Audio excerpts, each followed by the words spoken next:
I'm here. Their skill has overcome fear. This is Talladega. Gotta fold some clothes before we get going, but Michael Waltrip, the last win of his career came here at Talladega. So, Michael, we know it's NASCAR country, but it's also Alabama football. It's SEC, it's football country as well. the big one. About this vibe, Chris. It's been a great day. Heck, look, Talladega. even an AI-generated picture of yourself when you're older. Hey, John Hunter, have a good, happy birthday, Tay. I hope you had a good one. Let's talk with Carson Hocevar. Hi, buddy. Hey. When I think of Talladega, we talked about drama, excitement, saving fuel, so many different things. But you know what I think of? Spicy. That's what Talladega is. Yeah, that works out for the Ride the Dente 77. This thing's a hot rod. We were pretty fast last week, so I'm excited. I'm excited to be on the race car rather than call. I had fun calling it with you, but driving a race car is a little bit more fun. Standing side by side with you made me have fun too. Where's Jack Harvey? Hey, you go from Carson Hocevar in that great outfit, this tall. Jack Harvey, you're going to run the Indy 500. You work Fox NASCAR and IndyCar Series. Welcome to Talladega. Tell me what you think about this vibe. I went to the Boulevard on Friday night and I saw things I've never seen before at a racetrack. I loved it. You know, I'm a race fan, so being able to come and get my first Talladega experience before we get ready to dial into the 500 is just awesome. So thanks for sponsoring by today. Okay, so I gotta fold some clothes. So I'm gonna do that while we get ready to get going here. Who do we got here? Who's this guy? You take over. This is the guy who I'm most excited about today. Hey, where You have made me laugh all week. Where are you from? UK. UK, these boys, I met them down in Nashville this week. They're from the UK. Jags right here, so we're having a good time down in Talladega. You ready, Michael? You ready? America's Farm and Home Store. That's right, Rule King, baby. And we got the beats. Shout out Boulevard. The Boulevard, a result of why you don't have a voice? No, I've been kind of sick all week. Well, that's a bummer. I was hoping you'd go in a new direction for me. Jack, come on along. Let's see who else we can find. There's the Alabama football players, basketball. How y'all doing? I'm Michael Waltrip with the Fox NASCAR Grid Walk. Is there any Roll Tide? How about it? One time, all together. Roll Tide! Who's this feller back here? How you doing? Talladega. Oh, I'm sorry. I got a little carried away. I was having such a good grid walk. That's my fault. So the two questions today is, like the athletes here. I know, yeah. will we see this race go have a green flag finish? Yeah, it's, The guy in the red shirt. Yeah, he's not We looking did in the spring, or did yeah, last it's great to have year, him here. but Hope they enjoy the race. But yeah, looking forward to a good race today. What's the plan? Charge? Nobody will tell me. Yeah, probably gonna be the same here. We'll see. That's really kind of you. Hey, how about over here? There's Jeff Gordon and Kyle Larson. Hi, Jeff. I always said I wanted to talk to you on the grid walk and you run. So thank you. You got me. You got me. Good to see you, buddy. Everything good? Everything's great. Besides, Jack Harvey's here. We're having a good grid walk. Well, Jack being here, I spent some time with him yesterday. Cool guy. All right. Well, Chris Myers, take it away. There's a star-studded grid walk today featuring Jeff Gordon. Thought you were going to be like that guy in the commercial. High tide, high tide. Look down, you can see the commissioner. We saw the football players, the commissioner of NASCAR, Steve Phelps, the first official commissioner, although he's had titles within the company. And John Dahl, too, NASCAR contest. Saw him roaming around as well with Jamie Little. put that up now. A couple of race teams that we didn't get into a lot. We talked about the dominance so far this season. Hendrick and Joe Gibbs. Who comes to mind first? I'm thinking Trackhouse. That's the biggest, baddest track. Yeah, I mean, we just heard from By Reddick far. right there. I mean, his teammate Bubba Wallace has been able to win here before. Reddick's won here before. 2.66 Trackhouse, obviously. miles. Chastain has won here before. Suarez could be a contender today. So yeah, I mean, opportunity, Chris. That's the kind of the name of today's race. Yeah, in fact, back in the 80s, somebody, can you believe this, back here, anything can happen here. Somebody stole the pace car, rode a lap around. That was a good time. Police arrested Bring them. that. We'll see if a driver can steal a win today. Right now, we're glad you're with us live on Fox. Yeah, I figured do that one, John, because I was looking at the lineup, like where they're starting. As you are able, remove your You guys hats see our and boys. veterans render a hand salute as the Rehoboth High School Junior ROTC Color Guard from Dothan, Alabama presents our nation's colors. Here to offer today's invocation, please welcome from Baptist Health Citizens Hospital, Miss Barbara Embry. Talladega, let's pray together. Heavenly Father, we just thank you for all of your bountiful blessings toward us. And yes, for this wonderful day that you've given us to experience NASCAR here at Talladega Super Speedway. We thank you for the organizers, every excited fan, to Heavenly Father, the drivers, their teams, and their families. Now we ask you to be our God and bless us forth in this day. In Jesus' name we pray. Amen. Here to perform our national anthem, please welcome from Fort Knox, Kentucky, the 100th United States Army Band.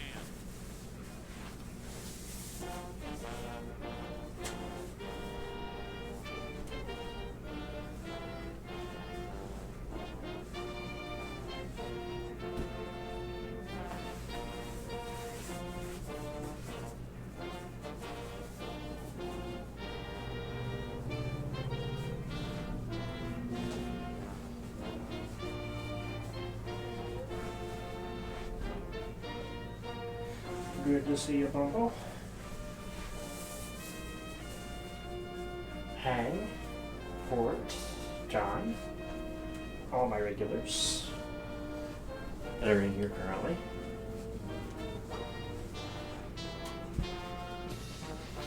As long as you're doing okay, Bumble. Sounds like he said everything went well, so. As long as he's doing okay.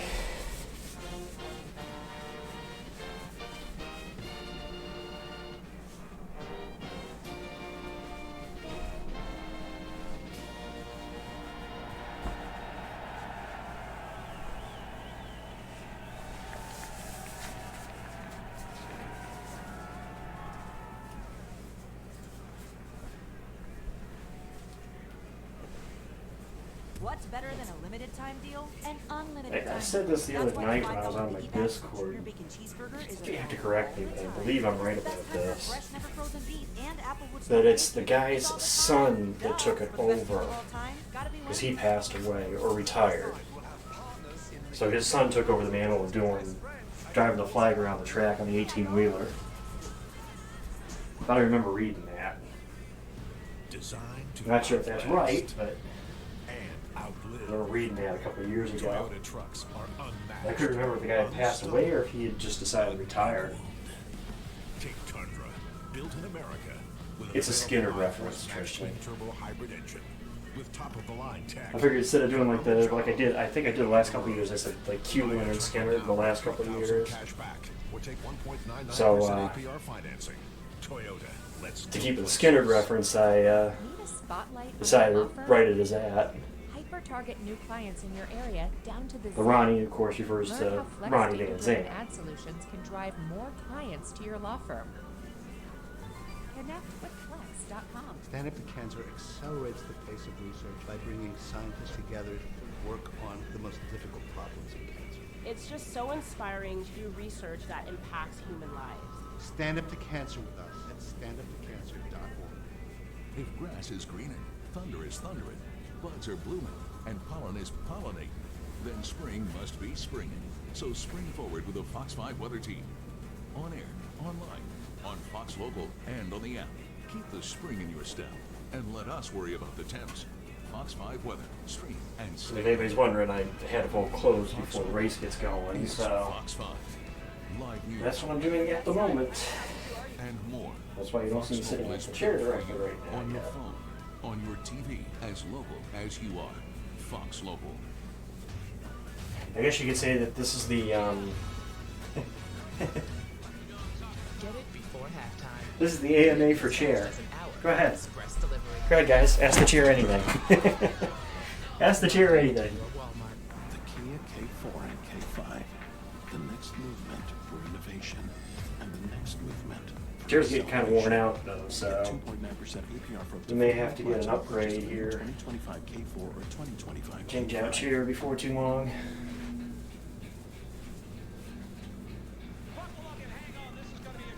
The fans of Kansas Speedway know how to have a good time. One that celebrates fantastic finishes and family-friendly facilities. Trading paint and tailgating tradition. Burnouts, beer, and barbecue. Oh, it'll for sure be a good time, and you are all invited. NASCAR weekend at Kansas Speedway. Get your tickets now at kansasspeedway.com. Party Central USA. That is Talladega, Alabama, within the confines of this 2.66 mile super speedway. You're apt to see just about anything, either from the stage, out, oh, that's Boyer, in the infield. It's a 24-hour party, and it culminates with a 500-mile race today. Look how packed this infield is with campers and you guys honestly think Dylan's gonna do better than Kyle here? First stage? Packed house, infield and outfield camping, just all over the place. There are race fans and the NASCAR faithful. Don't get me wrong, I don't doubt that it could happen. I mean, it is Dega, but ooh, there you go. Bobby Allison, what is that, an Oldsmobile? Is that no? No, I think it's a Mercury. Well, this is anybody's race. In each of the last 3 Talladega races, 66 or more official lead changes. 7 different organizations have won the last 7 drafting races. The other thing that's going to be curious to watch today too is the last 2 Dega races have had a crash on the last lap. What's going to happen next? That's what we're here to find out. And neither one resulted in the race finishing under yellow, but something to keep in mind. A total of 10 crash DNFs. Because you never know. Sorry, guys, take you down just a peg. You just never know what's going to happen here. So yeah, Skinner was I want my driver to be aggressive. I want him to push aggressively. Ronnie, strategy, Gary, everything that you do needs to be and Alan. Side of the fence, because they're high school gym coach. Or the high school gym coach. I knew it was a Mercury. The one thing you're going to come here with was a lot couldn't tell you the year or the brand, but it was a Mercury. Let me tell you something. You can throw that out the window. Yeah, Leonard Skinner was their high school gym coach. You throw it all out and the window. They made the band's name after him, but instead of it being a direct reference, they kicked it about consonants off and added the Y's. Sometimes here it's adapt or fly. They interviewed him a good 10-20 years ago. They interviewed him, and he said he was actually kind of humbled by the fact that they named the band after him.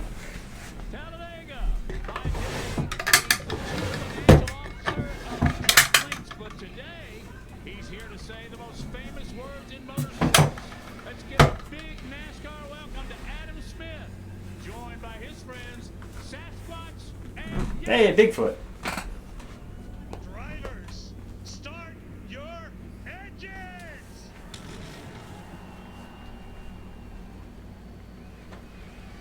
Where are you from, Tristan? Out of curiosity, are you? Because I know Van Zant was from Florida, Gainesville, Florida, to be exact.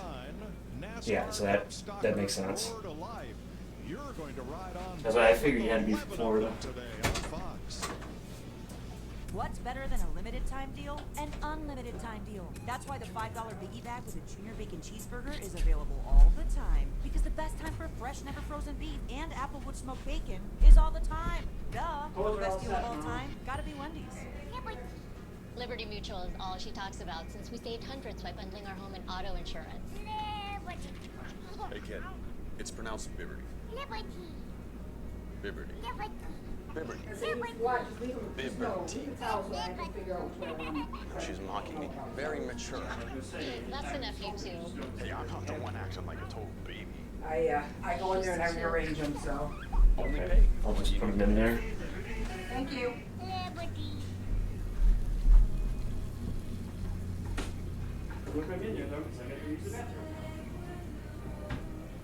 Choose one appetizer and 2 entrees. Applebee's famous 2 for $25 with new sizzling skillets and steak. There's no party like an all-star party. The NASCAR All-Star Race roars into North Wilkesboro Speedway. It's back, May 16 through 18 for a no-holds-barred, old-fashioned mountain showdown. NASCAR's biggest stars going for all the money and bragging rights under the lights at one of racing's most iconic tracks. Kick your May into high gear. Get your tickets today at NorthWilkesboroSpeedway.com. What's better than a limited time deal? An unlimited time deal. That's why the $5 biggie bag with a junior bacon cheeseburger is available all the time. Because the best time for fresh, never frozen beef and applewood smoked bacon is all the time. Duh. For the best deal of all time, gotta be Wendy's. The Arlington Renegades. Go ahead and let the light on, Mom, so... Battlehawks. The United Football League, Friday at 8 Eastern on Fox. Applebee's 2 for $25. Choose 1 appetizer and 2 sizzling skillet entrees, including the new hot honey chicken skillet or sizzling steak entrees. Applebee's 2 for $25 with new sizzling skillets. Talladega. Feared by many. Conquered by few. Here, speed may be king. 500 wild The miles. fastest, most unpredictable speedway. But chaos reigns supreme.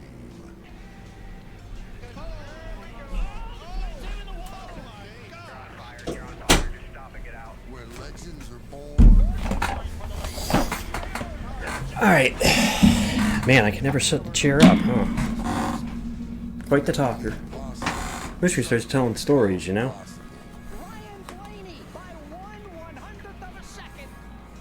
Today, at this iconic track, the only certainty is uncertainty. Kozlowski I like. Blaney I like, because their track records here speak for themselves. Joey's another one. The only two I'm iffy on, Sonic, is Cindric and Dylan. That's the two I'd be iffy on. Cindric was strong in Daytona, so I could see him being strong here, possibly, but... And Dylan hasn't had much success here, so... It was good, Bumble. I obviously was feeling under the weather on Easter, but...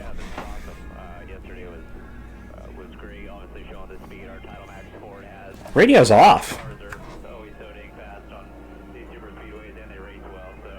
Maybe the song is up loud, but... The radio's at the same volume it's always at. Yeah, I could barely even hear the radio while I was folding clothes, Port. I thought it was off for a second. I had to walk over to even hear if it was on. And he will share the front row with two-time champ and two-time Talladega winner, Richard Childress Chevrolet. You folks both used to drive for Richard. Let's dial him up. Let's dial him up. Hey, Kyle Busch, Kevin and the Fox guys up. What up, Ellison? Qualified that car well. What's the strategy today? All right, we got a good amount of people here in, so I'm gonna throw this one out there, and I'm sure I'm gonna get a range of answers. But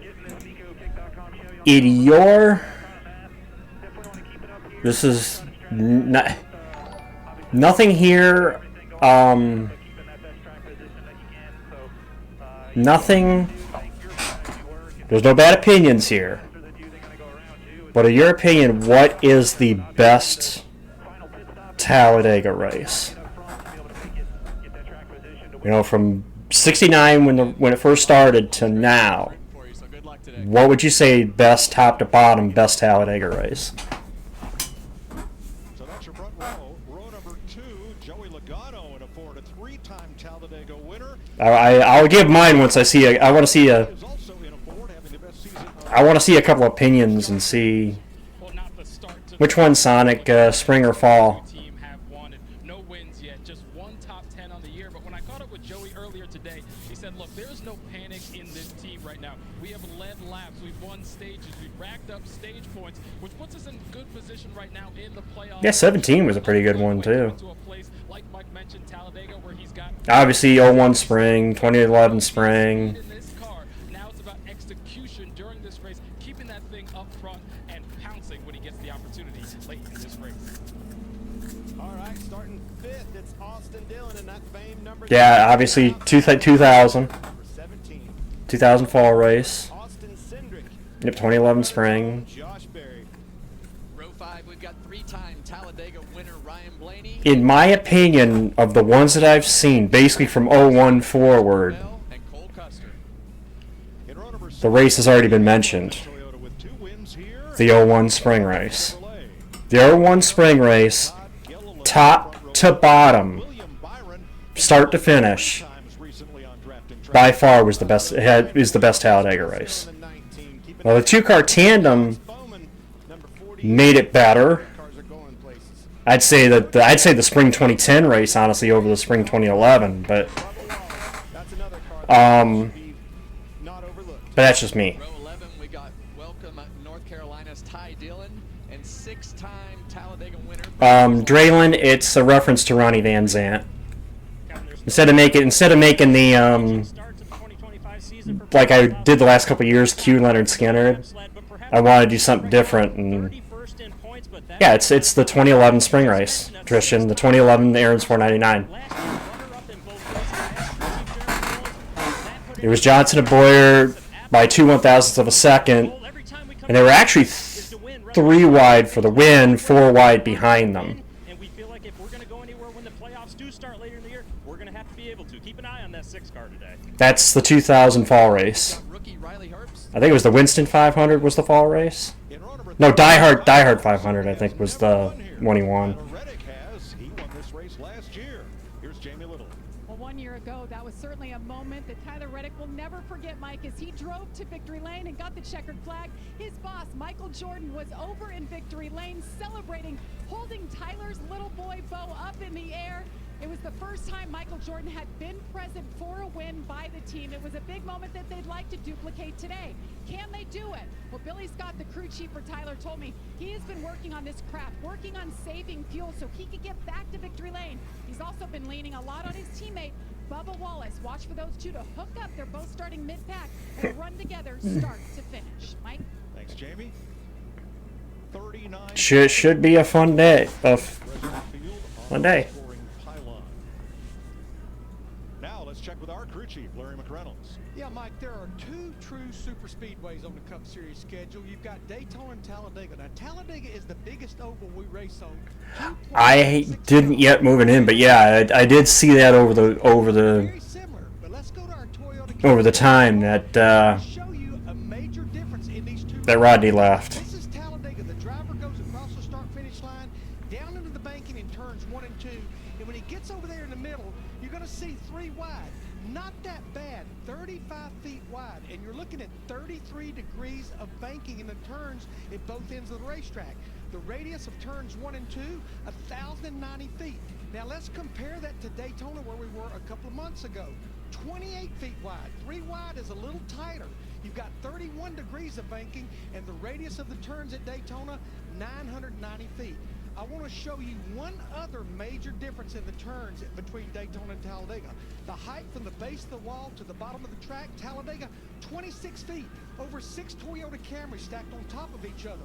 Daytona, not as tall, 20 feet, a little over 5 Toyota stacked on top. Guys, this is one reason teams could be more aggressive with their setup at Talladega for speed and not worry about handling like It'd be on the bucket list, Bumble.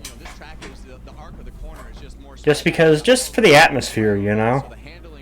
It's one of the tracks. It's known for its atmosphere.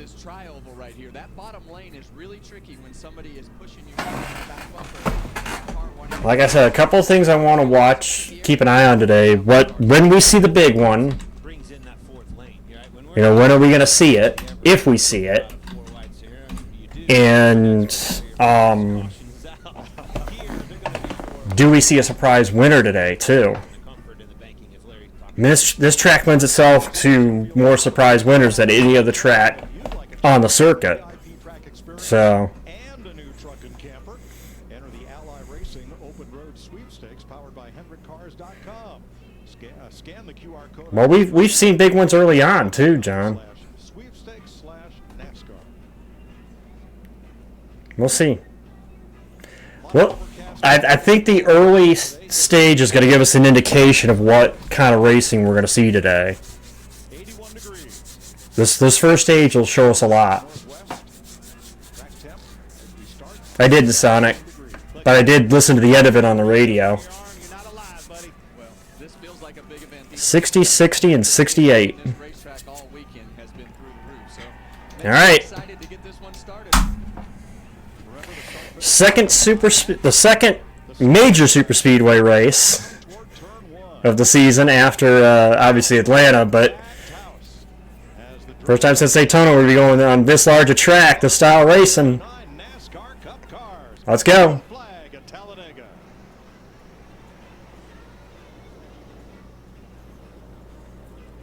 I kind of like that shot that they did in the infield. I think it was a drone cam, like that. Yep, fall 2012.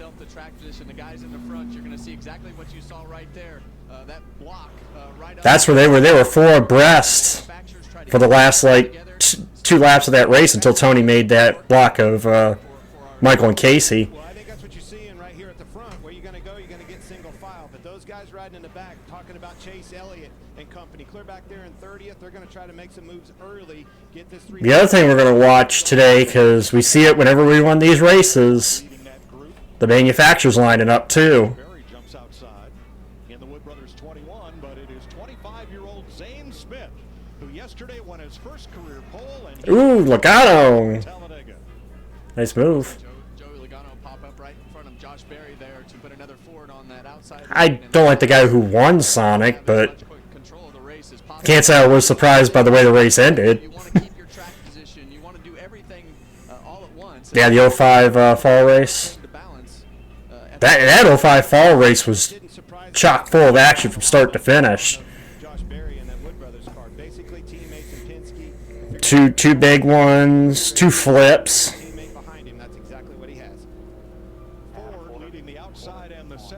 And the race that ended up being Dale Jarrett's last win.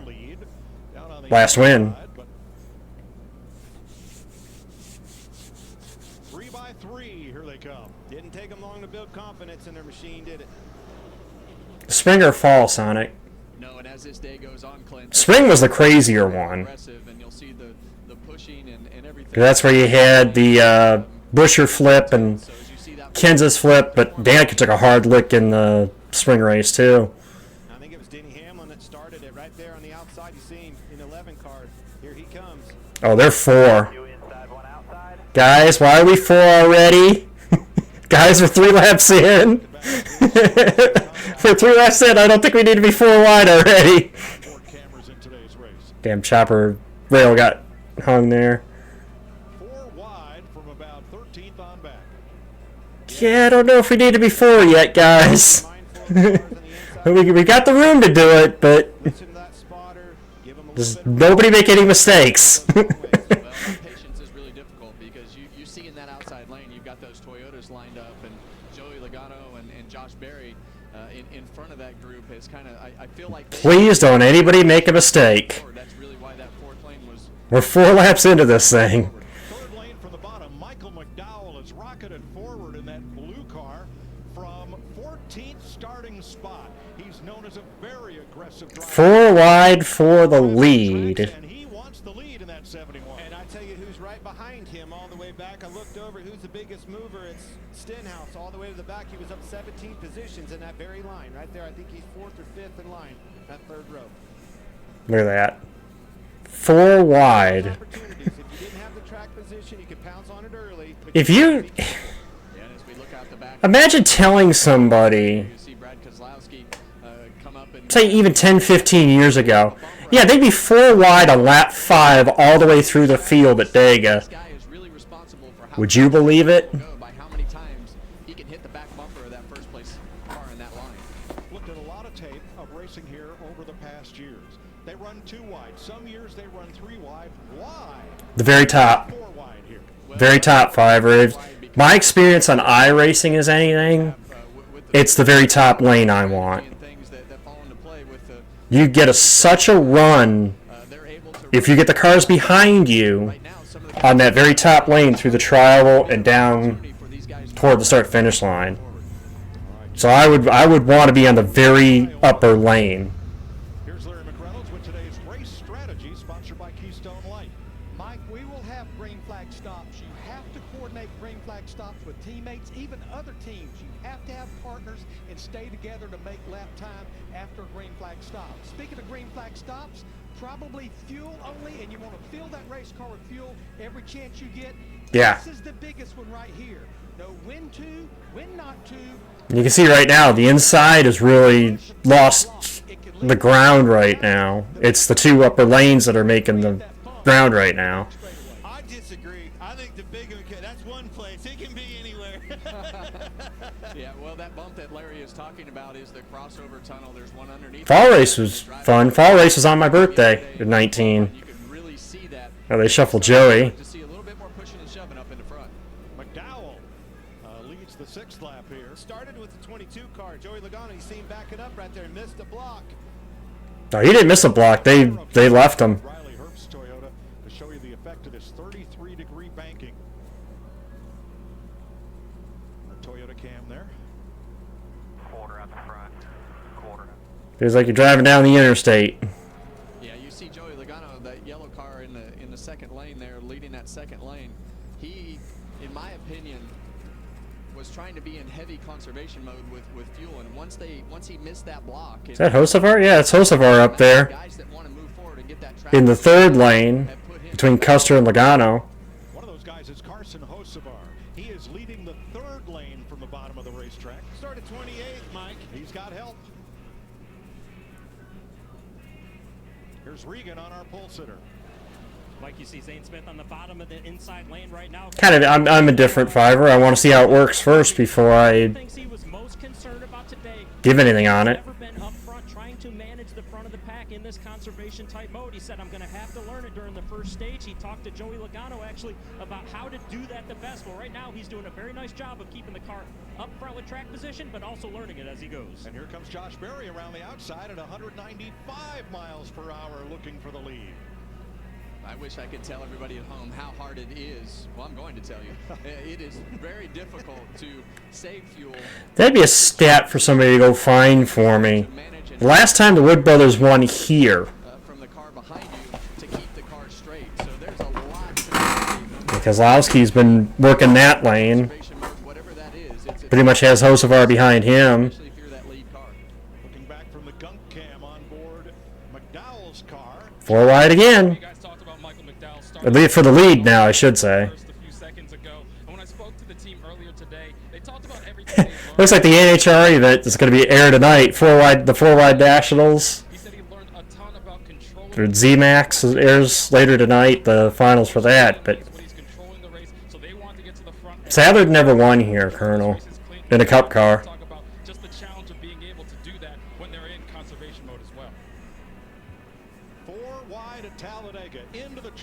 He did win an Xfinity car here twice, but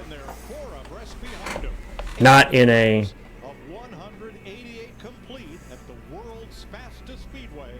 Allman Brothers. I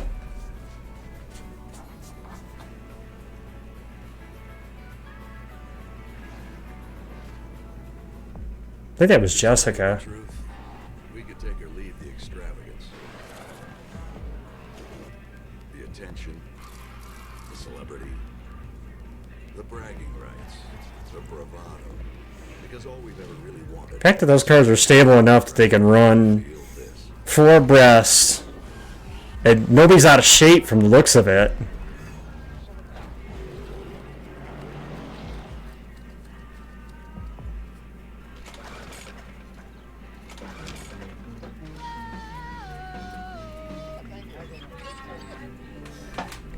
What auto show? I know there's the North American International Auto Show that used to be in my area that I used to go to.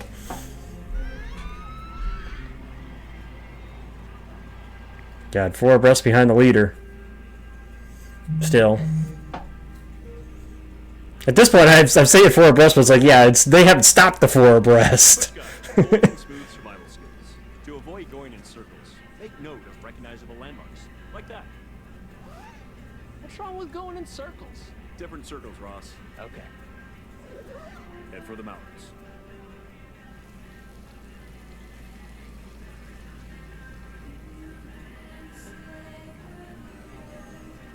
Choose 1 appetizer and 2 entrees. Applebee's famous 2 for 20. Watching the image on the left and hearing that song on the right.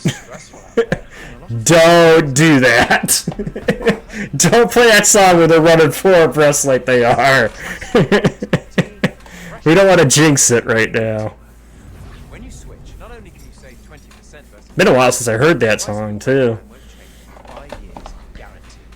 Sometimes it's nice when things don't change. T-Mobile's new experience plans. Families can save 20% today, and your price won't change. I don't know the name of it.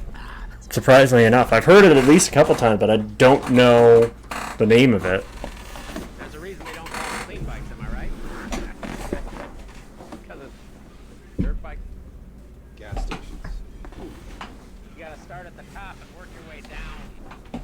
Want me to do yours next? Oh, you're from Oklahoma. They have to fill the silence. The bathroom code's 9914. Progressive can protect you from becoming your parents, but we can't protect your home and auto when you bundle with us. Look at this hot rodder! NASCAR on Fox is sponsored by Progressive. Progressive protects your home, auto, boat, motorcycle, and RV, and could save you money. Chase Briscoe up there, third on the outside. The 500 pole sitter. Got Bubba behind him. A moment ago, they had Fords 4 wide at the front, holding back the pace, kind of holding back the field. Sort of like on the interstate when the highway patrol gets 3 or 4 abreast and everybody back has to sit and suffer at the speed limit in traffic. Yeah, it's kind of like some snow plows, right, in the wintertime plowing that, but I don't think they're going to be able to do it long. Those Chevys and the Toyotas are definitely making it hard on them. What I'm seeing with Michael McDowell in the 71, his crew chief, Travis Peterson, is trying to make him keep control of the race. He's wide open throttle more than anybody, and when he gets a little bit of a lead, he starts saving fuel. They're walking that tightrope right now between controlling the race and saving fuel. Yeah, and the hard part of when you're out there in the front, when you're trying to control the race like that, you think that you can back off, and all of a sudden you back off a little bit too much, and the guy in one row below you or beside you, it gives them a gap for that second place. Yeah, they're 4 back there still. Got 3 wide here, kind of settled. But they're still 4 wide, about mid-pack. Barry bring them to the line in a pair of Fords. One from Roush Fenway Keselowski and the other from the Wood brothers. Pretty much everybody's in that pack except for maybe those last 3 cars. 2 really now. And that's Dinger that's leading up the tail there. Back in mid-pack, Denny Hamlin had a lap at 189.89 miles per hour. Yeah, and I think you're going to see that fastest lap really rotate through the day as we get towards the end of these stages and the end of the race, when they really start pushing and shoving and get themselves in two lines, bottom and middle lane there. You're going to see those guys at the tail end of the field really get a big run. That's 7 clear, then we can work lane 2, lane 3, whatever we need to do. Don't know whose spotter that was. I believe maybe it was Hamlin's. Chevrolet, right smack in the middle of that group. That's the really difficult part about super speedway racing in today's day and age. And as the race progresses, there's people watching and really trying to make sure that and relay as much information to the driver as possible about where they want to be, trying to execute the plan that they've made all week, and how this race evolves and gets shuffled up. It constantly changes, so the team will change, the drivers will change, and the spotters and the crew chief will constantly relay that information inside of that car to the driver. Those spotters are on the roof right above. I see you, Corey. That showed us in pre-race in the tri-oval. So at times they are a mile away from the cars at the other end of the racetrack. Well, the spotters are definitely your eyes and ears for everything that you do on a race like this. I don't know what you're talking about, Sonic. I don't. Most of the lap. There's very rarely. You're telling me that I should know, and I have no idea what you're talking about. What the spotters are seeing right now from our camera. So those cars, they get pretty small on that back straightaway as far away as they are. They're back 4 again. Ryan Priest, the Berlin, Connecticut driver, out front for RFK Racing. Josh Berry for the Wood brothers on the outside. Michael McDowell on the inside. Because the Detroit Auto Show I have been, the North American International Auto Show in Detroit. I know New York has one, but hell, I've never been to New York. So. Hey kid, Well, technically, no, that was New Jersey I ended up in. Transfer for an international flight. She's mocking me. Very mature. Hey, that's enough, you two. Hey, I'm not the one acting like a total baby. She's two. Only pay for what you need. What's better than a limited time deal? An unlimited time deal. That's why the $5 biggie bag with a Junior Bacon Cheeseburger is available all the time. Because the best time for fresh, never frozen beef and Applewood smoked bacon is all the time. Duh. For the best deal of all time, gotta be Wendy's. It's Pod's biggest sale in history.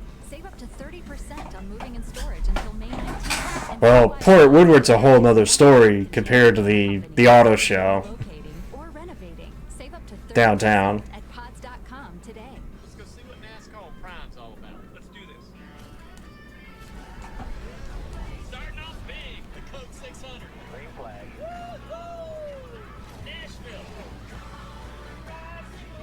Fans are loving this. Michigan? Hell yeah. And Mexico City. Mexico City?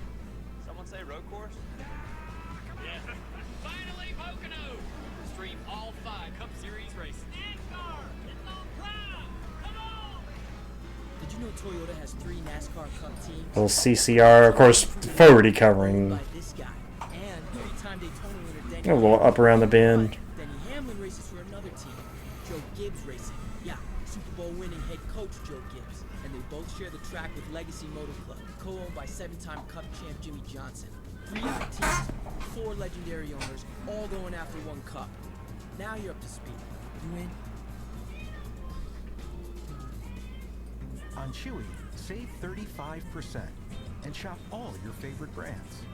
For any taste or any diet, at prices you love, delivered fast. For low prices, for life with pets, there's Chewy. What's better than a limited time deal? An unlimited time deal. That's why the $5 biggie bag with a Junior Bacon Cheeseburger is available all the time. Because the best time for fresh, never frozen. There's really not much more to talk about. I think the image pretty much speaks for itself, what we're seeing right now. We can say, oh, they're 3, oh, they're 4 again. At this point, it's like, I'd be beating a dead horse because we all can see it.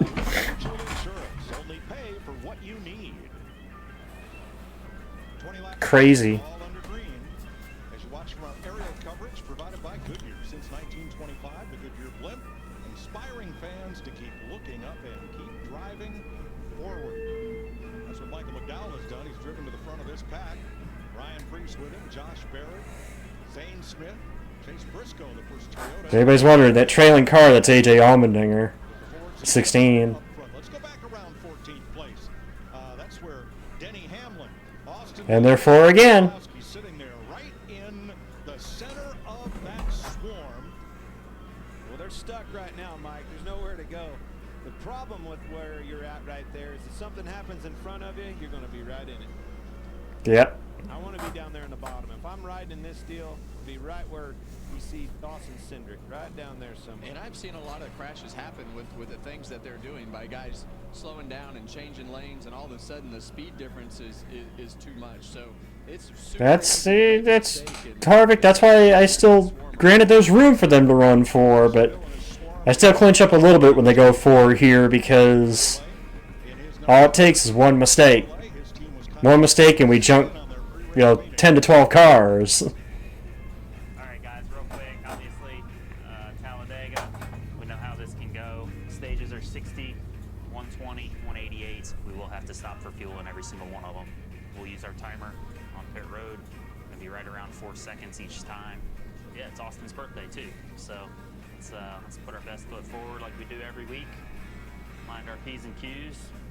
Try and position ourselves at the end of this thing.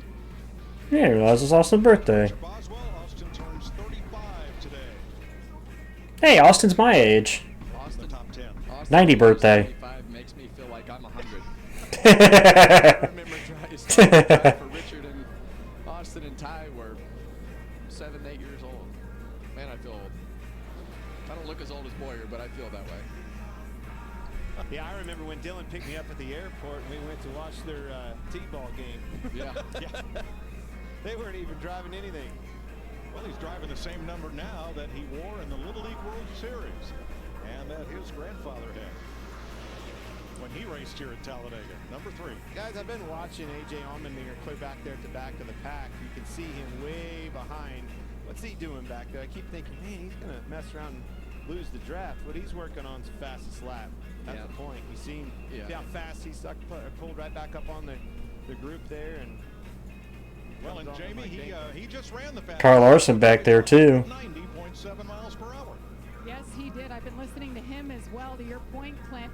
Turned him on here. He started 19th and he dropped to the rear. He came on the radio early and said, did I miss the memo that we're going to go crazy here early, 4 wide?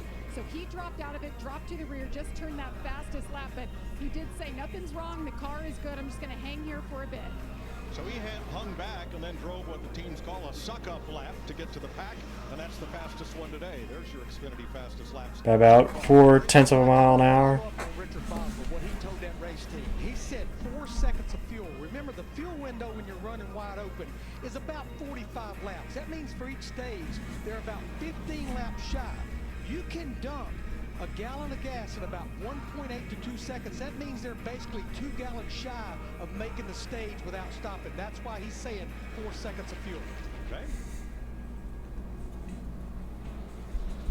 Kyle Busch. Yeah, there's still 3 abreast, John.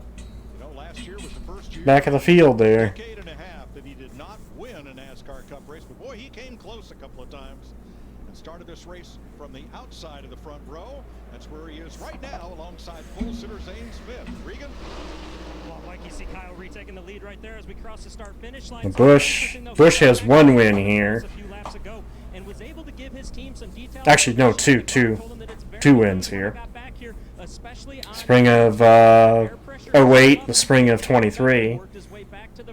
I know there's a lot of agendas right now, but that's valuable information as we get later on into this race for the driver to let the crew chief know exactly what's happening at all points of a run. I think what's interesting with Kyle is he only has three quote-unquote super speedway wins. Daytona, Talladega. He's got 2 here at Dega and 1 at Daytona. 25 laps complete of 60 in stage 1 of 3 stages at Talladega. Chase Briscoe charges to the lead. This baby hits 88 miles per hour. You're gonna see some serious. Guess who's back? Check me out.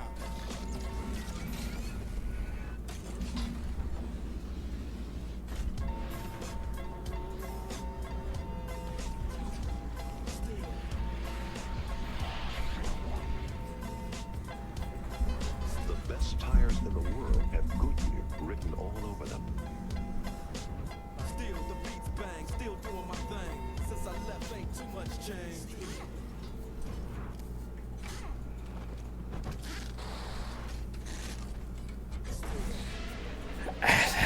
I honestly don't know if you're going to see him single file outside of pit stops today. I mean, this is kind of what we saw in the spring race last year, too. The Shakaroni's back at Papa John's with more pepperonis and over half a pound of cheese. So many orders, we had to staff up. I am here to work, people. Where's the garlic sauce? Is he always here? He's everywhere. In high lane. High lane moving forward. The Busch Guide, cold and smooth survival skills. If you encounter one wolf, chances are there's a pack nearby. Fortunately, the same applies to beer. Head for the mountains of Busch. When it comes to your wireless plan, Got a lead change. Got Briscoe out front now. phone and real unlimited data from Straight Talk. More ways to connect. Bell, Hamlin. The Toyota's lined up. And when you spend less with Straight Talk, And that's the first single file we've seen today. At least at the front. switch to Straight Talk and get Single a file. phone on us on America's most reliable 5G network. Find us at Walmart and straighttalk.com. When choosing the right gear to cut, trim, or mow your yard, Ace has all the power you need to get the job done right.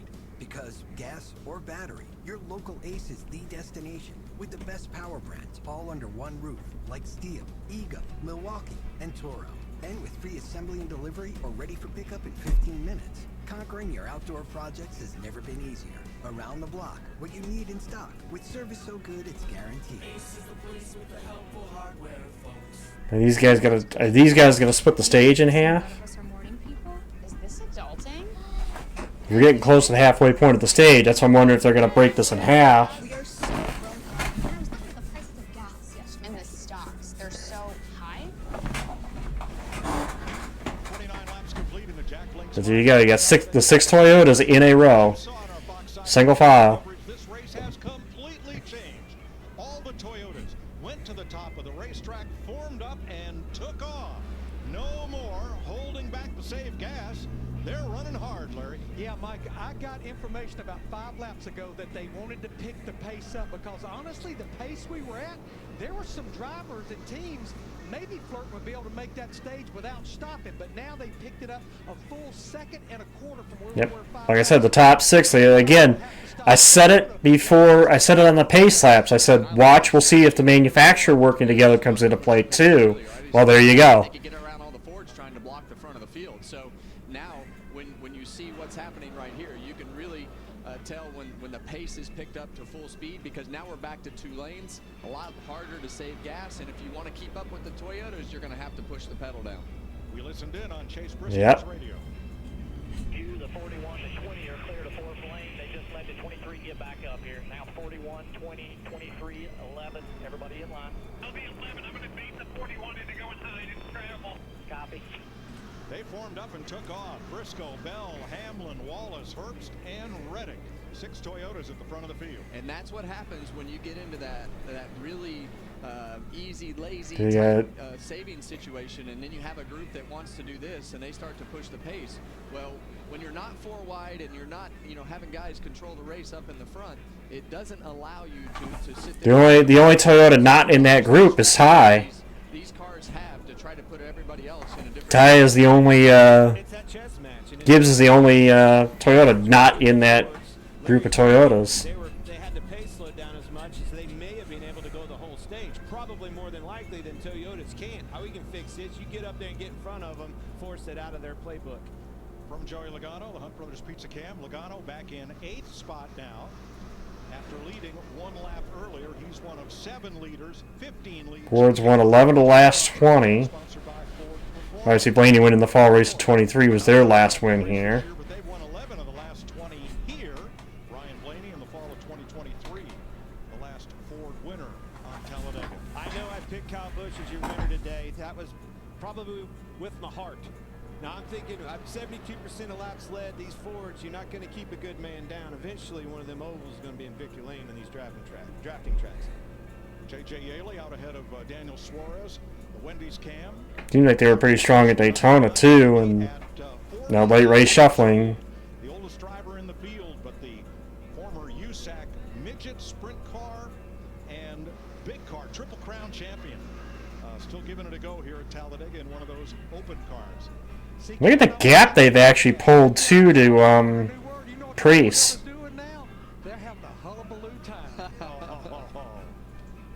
You see the little gap they put between Reddick and Priest. They really have picked up the pace. They're going to run them out of gas. They're going to force them to pit. How about this? That's a strat. Run hard, try to run them out of gas, so they have to pit this stage. Time machine? You gonna go back and see how the pyramids were built or something? Nope. Ellen and I want to go on vacation, so I'm gonna go back to last week and buy a winning lottery ticket. Can I come? Only room for 1. How am I getting home? Sitting on my lap like last time, Ronald. Fine, but I'm bringing this. All right. Or you could try one of these savings options. The right money moves aren't as far-fetched as you think. There it is. See? Told you it's gonna all work out. Thanks, future me.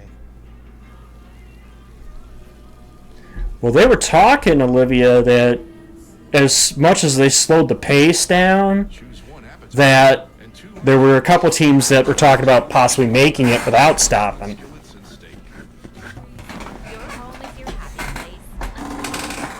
So. Use Febreze plug-in. It has a microchip that alternates between 2 scents to fight odors and provide freshness for up to 50 days. Try Febreze Plug.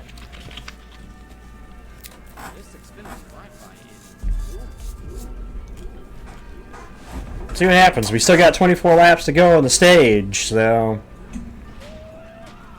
Or 25, they just crossed. I did. It must have just changed, and I didn't see it change.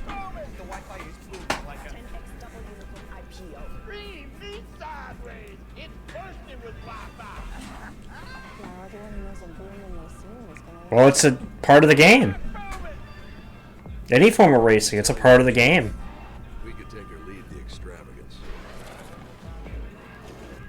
the attention, the celebrity. Just me, I don't like it in terms when you're actually involved in it and have to do it, but it's part of the game.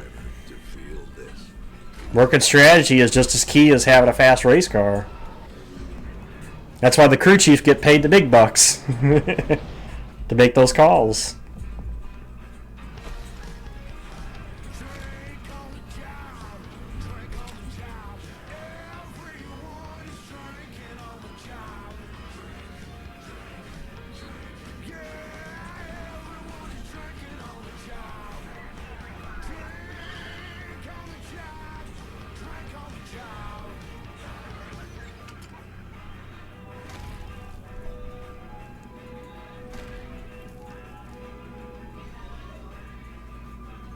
NASCAR salutes, together with Coca-Cola, honors those who serve at home and abroad.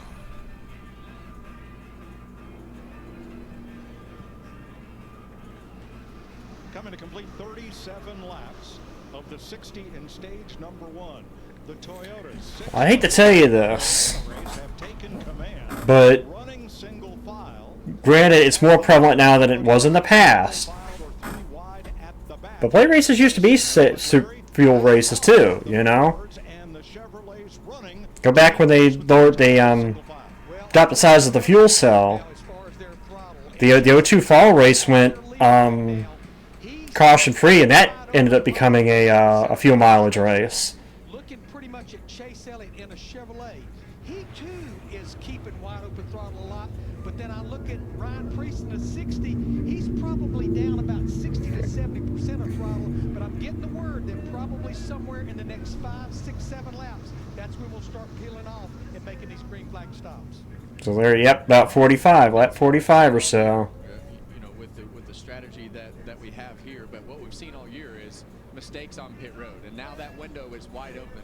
You've got to get onto pit road good. You've got to get on with the right group. You've got to have a good pit stop. But you can't have any mistakes. No mistakes. Of these green flag pit stops, and you also have to get to the bottom of the racetrack. So that it will be very interesting to see how this next 6 or 7 laps go. Well, you're definitely the tell-all is you're going to. Well, the risk is there. One another first and foremost, and then start migrating to that bottom, just like you talked about. You could even have a situation where somebody in the high lane panics to try to get to the bottom and causes something. As they sweep through the tri-oval. Well, with just 2 races left before the Indy 500, the IndyCar Series hits Barber Motorsports Park for the Children's of Alabama Indy Grand Prix. The fastest racing on earth continues live next Sunday at 1:30 Eastern on Fox. Well, I don't know. No, that was last year. You can stay here, huh? That was last year, Olivia. A little bit, right down the road. Because Reddick won the race. Toyota ended up winning the race even though they screwed up the strategy. Man, Logano got around Elliott. I don't know how he was right behind Elliott and Larson. I don't know how he got in front of him, but he got in front of him.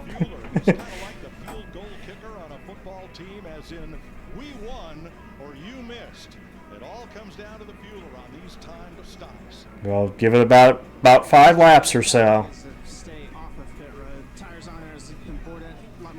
No, he was behind him. I thought he was behind him, unless I was confusing him with Cindric. Once lap 140 comes up, it's just the fuel mileage to the end. Green white checker comes out, you hope you have enough. I focus a lot myself. No, you know what? There is a yellow car behind Cindric that I thought that was Logano. I mistook the 34 car for a Gillen for Logano. That was my bad. I didn't see him on the bottom. I saw a yellow car behind Cindric and thought it was Logano. Then he realized Joey was ahead of them. Yep, here they come. They peel off for pit road, and they're not coming alone. Whole group of cars are going to come in with them. I see McDowell, Stenhouse, oh no, it's 62. No mistakes, few only.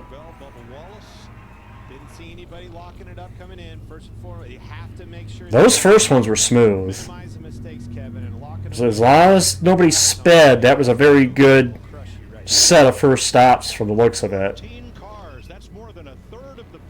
Ooh, Briscoe stalled it. Well, there's one mistake. Briscoe stalled it leaving. You can't make any mistakes on pit road in a day like today where all of these green flag pit stops happen. You have to be flawless. Anybody got to come this time? Nope. And in Chase Briscoe's situation, he lost all of his track position, and he'll be lucky to hang on to that group. Now at the top of the screen, the map shows Cole Custer, who's leading this race. He's that blue Ford out front. And it shows the first of the Toyotas and the other cars that just pitted, that being the 20 of Christopher Bell. All right, one thing I see with this group that just came, the Toyotas and the rest of them right there. They're not Well, is that the strat? very good at all, Kevin. That's not a Because I noticed what the Fords have been trying to do is trying to slow the field down for fuel saving. Well, you got a Ford on the inside lane and a Ford on the outside, so As you get these cars that are separated in this group, different strats probably, PRK. You can have sometimes different strats even among the manufacturers. So, yep, here comes a couple more, and there they go. Bowman's in it, Kozlowski, Bush. I don't know who. Brad, I clipped Ryan. Toe link's gone. Now that car's not hurt too bad. It's got a toe link bent on it, but Ryan's in that grass, though. Yeah, you called it, Bumble. That was the risk. Kevin, but he was ready to pounce on him this weekend. Talked about it in the pre-race with him. And this is what we talk about. That was the risk of coming to, and I said it was going to be somebody trying to come from the high lane down to pit, and I wonder if that's what happened too. Finishing these races off and taking advantage of those fast cars, but this was just a mistake coming to pit road. Yeah, he needs a push. Ford performance cam for Blaney. Winger net down. Now, if the driver stays in the car, that means he's requesting assistance from the wrecker and the push trucks to get that car either to pit road or the garage for repairs, and then he can return to the race. If the driver Kozlowski might be done because the fender's destroyed. But Blaney, I think they're going to be a lap down, but I think they could if they can get the toe link fixed. Yep. Kyle ran over Kozlowski, I think, as Brad was trying to come to pit road. And poor Blaney just got clipped as he was going by. End of Keselowski pretty much ripping the whole front end of his car off. Bush doesn't have a ton. That's unfortunate because this was an opportunity for us. Jack that Ryan's got good. People staying out. You see Zane Smith pull up. Yeah, Brad was coming in, and Kyle probably was not expecting Brad Pitt, and just got into the back of him. Yeah, and it looks like Kyle Busch was actually out of shape trying to slow down. Had to get on brakes too hard. Well, look how fast they slowed down in front of him. first caution of the day in Talladega.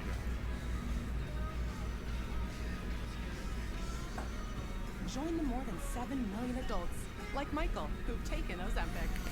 As touring musicians, If they can get the toe link fixed, the car looks okay. It's just a matter of getting it out of the grass and then getting the toe link fixed. I'm lowering my A1C and lost so At the most, I think they're going to lose a lap out of it, but people take Ozempic to lower the risk of major cardiovascular events like I don't know. heart attack or death. I don't know how much damage Bowman's car's got. Don't share needles or pens or reuse needles. Don't take if you or your family had MTC, MEN2, or if allergic to it. Stop taking and get medical help right away if you get a lump or swelling in your neck or any haze allergic. It hit the rear tire, so I don't think it was going to get airborne where it was. It would have to really weight shift for. It'd have to be a really good shot for it to weight shift and go over.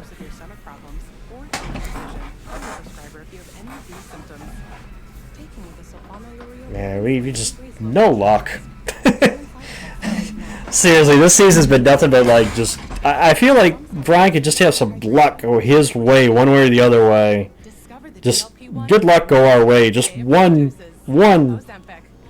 Just one race go our way. This is Podium Series, a collaboration between Armor All and Oracle Red Bull Racing. Precision-engineered products that bring out the best in every car. The Armor All Podium Series, engineered for exceptional results.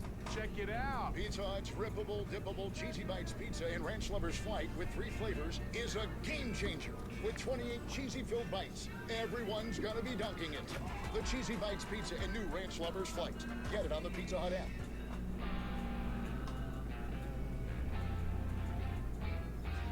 The Barn Bar, the county's best hangout, just got better.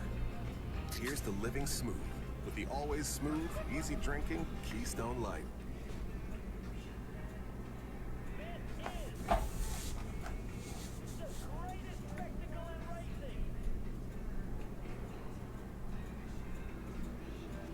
We are green.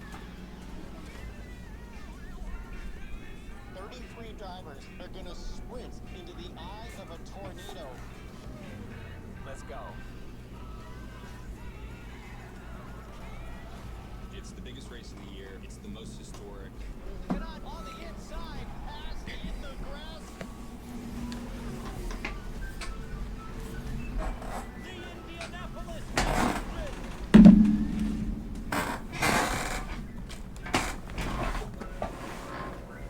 You're riding with Ryan Blaney. Did he climb out? Yeah, when that right rear's broke like that, you're along for the ride, Kevin. You don't have any control of the car. Not at all. And the way that that left front fender caught that right rear tire of Brian Blaney's, it just ripped all the suspension right off of it. Brad Keselowski.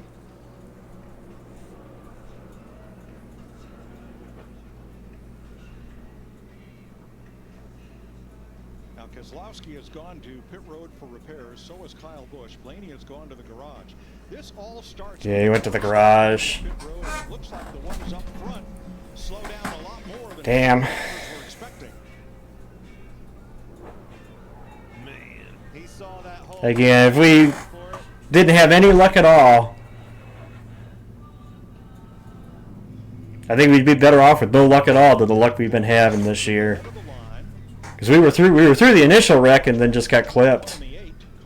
No contact, but the 8 and the 6 get together with the 48, and then And Bowman got a little damage, but not too bad. Was going to get hit, and those cars at the last second took a dive the other direction down into that right rear tire.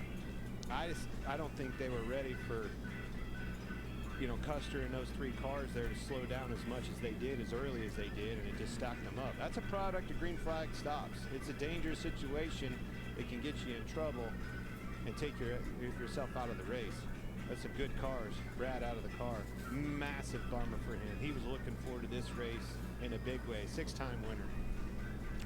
Brad's car has been hauled to the garage area. Brad actually has the most Dega wins among active drivers. 6.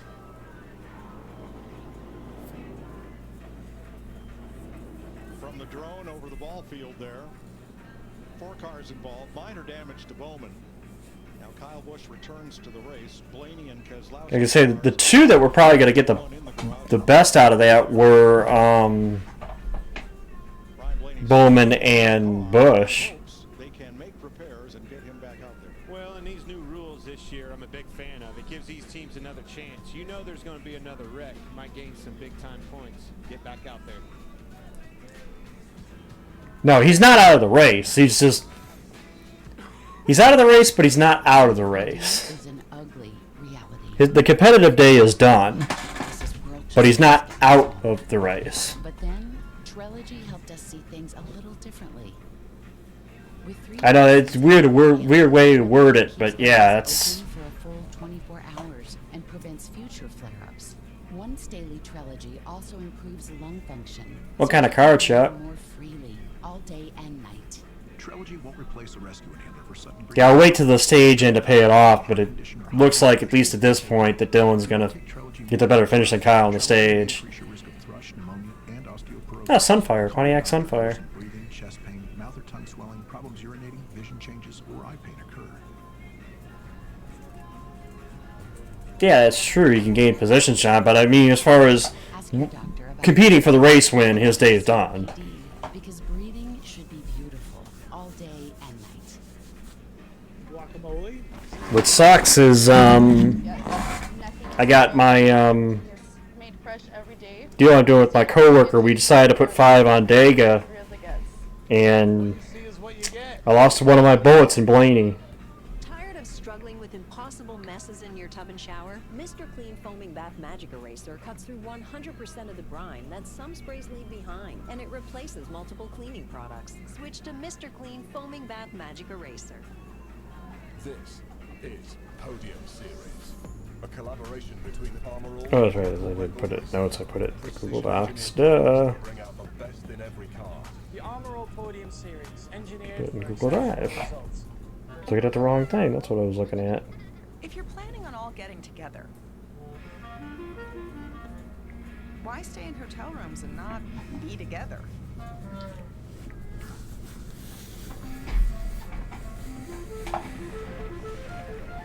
Get an Airbnb. That's not necessarily true, Port. This is the first race I can remember that he actually has had issues in it. They got a while. Hell, when he won the race that was on my birthday, he spun on the Sunday before coming to pit road. And that was the race that got rained out and moved to Monday. It's showtime.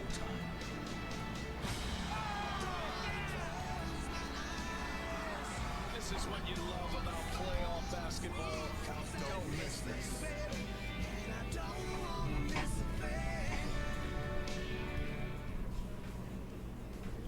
We're under caution for the 4-car collision at the entrance to pit road. Ron Blaney's car in the garage.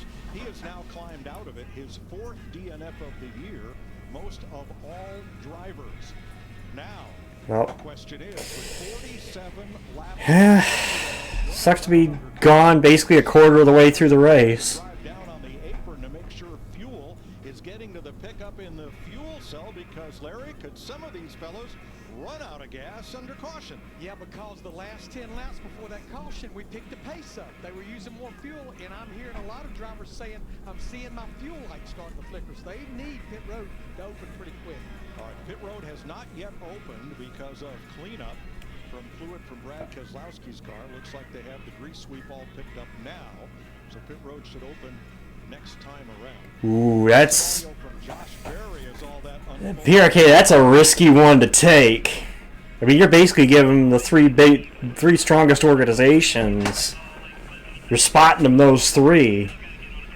I know Dega is, you know, the track of the upset winner, but I don't know. That's that's a really risky bet for $100. Exactly what happened, but it's something like that where Brad was. Here's Tim Cindric. Kyle didn't think he was going to pit, but it looked like Brad was going way too fast. So I believe that's I'm Tim not Cindric. exactly sure how to dissect this one all the way. Well, remember those plans that they talked They wrecked coming to pit road, Jaws. 4 cars involved. Chevrolet, those 2 were Fords. Keselowski, Busch, Bowman, and Blaney. Blaney is out, as is Keselowski. And Bowman's got slight left side damage, which I think he's going to be okay. And Busch's got a little more damage. But I don't know how bad Busch is. He didn't know the plan. He was just going to do what they did. And a lot of times the plan, they don't even really talk about it, and there's code words and different things that happen, and the driver will have kind of the scheme on his dash as to what those words are and what they mean. Now, because Ryan Blaney was involved in that crash, he is required to go to the care center to be checked out, and then hopefully we can get word with him and the other drivers involved. Blaney, Well, there's only one other driver at the garage right now, Mike, and that's Brad. as now pit road is open. Here comes Brad was checking up. Busch didn't react quick enough and kind of ran him over. And they spun. Brad brushed Bowman, turned him down. He caught Blaney, and it was just the 4 of them. Jesus Christ. The 2-car changed their plans. I think originally they were going to go gas and go, opted for the 4 tires, as Larry McReynolds just said. Things are good in the car, a little hot on the gear temps for them. I think Chase was the only one who took fuel only. So at least the 16 drivers who have not been to pit road. No, Zane took fuel only too. With one exception, Daniel Suarez stayed Now, granted, there's only 10 laps to go with the stage, so I think you can hang on to it for 10 laps, but... 49 of 60 laps complete in stage 1. We'll see. And technically, those guys aren't going to be leading the race either, because you had those ones that stopped before them that were ahead of the pack, the Toyotas, that are actually going to be the leaders of the race now.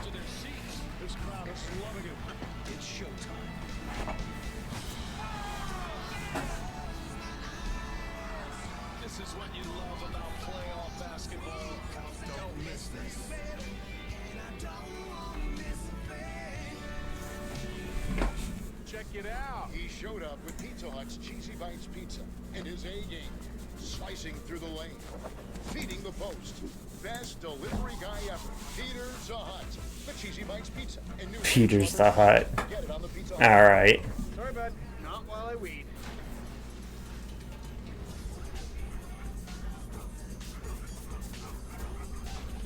Hey! Who let the dogs out? Spruce, a new weed and grass killer that's safe for use around people and pets.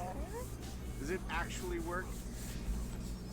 Visible results in 1 hour and dead weeds in 1 day. Spruce works.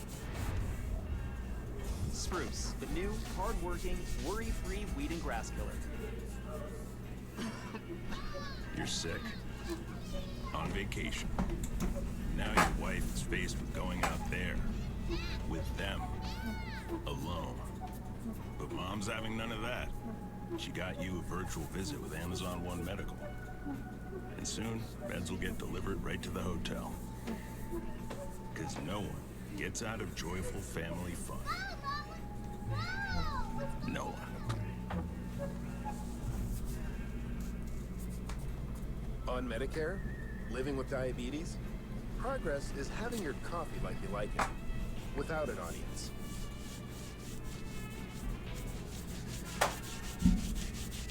The Freestyle Libre 3 Plus sensor can help lower your A1C over time. Covered by Medicare for more people managing diabetes with insulin. This is progress. Ask your doctor about the Freestyle Libre 3 Plus sensor. This is Joseph Newgarden. Joseph was conceived to win races. Stopped drinking milk at 2, picked it back up at 32. Good for strong bones. Tell that to his clavicle. Joseph wins even when he loses. This is his wife, his Tuesdays, his hand-eye coordination. He might have the greatest jawline in sports. He's not that handsome. And on Sundays, Joseph flies. Welcome to the fastest racing on Earth. Directing his final NASCAR race today, Artie Kemp. Thank you for all your contributions to NASCAR.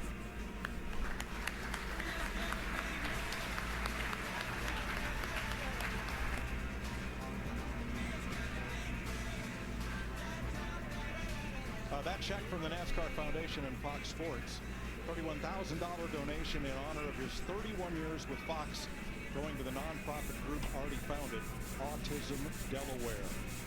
I've worked with Artie since 1984 back at CBS, and we don't always agree on every facet of covering auto racing, but I promise you, there's nobody in any production truck anywhere in America that has more passion for auto racing and for his craft than Artie Kemp. Yeah, I was thinking back, maybe 1 or 2 NASCAR races that I can remember, maybe, didn't have him directing. Every other one, whether I was watching. Now we should see them go full bore to the end of the stage. I don't think you're going to see fuel saving to the stage end. So, 9 to go in the stage. Buescher and Priest, the teammates. Typical super speedway, right? He led for a little bit, kind of shuffled back to about mid pack, and was just kind of riding. So, oh, there they go. There goes Bell and Buescher. Well, that's another player, Buescher. Well, the other 2 players, really. Right there at the front. He had Hamlin, his teammate, pushing hard on the outside on the exit of turn 2. I think Denny got him. I think Denny got him sideways off, too, and he's out. 1 minute's down. Priest's car is down there. Or, excuse me, Buscher's car down there. John, he either got hit. I think he got hit. I think he got bumped by Denny. I don't know. Until we see a replay, I can't say 100%. But and I literally just said before the restart, it's like they're gonna like Clint saying. I just said that they're gonna ratchet it up because we're coming down to the end of the stage. Buscher and Bell took the restart green flag side by side.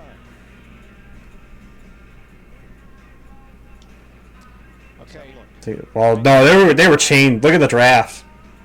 I don't think there was any chance there. They were all too close together, and I think his car gets light. Yeah. Then he was just dancing across. You can't be dancing across that rear bumper. And Buscher took a nice slick there with the right side. Kind of broadsided it.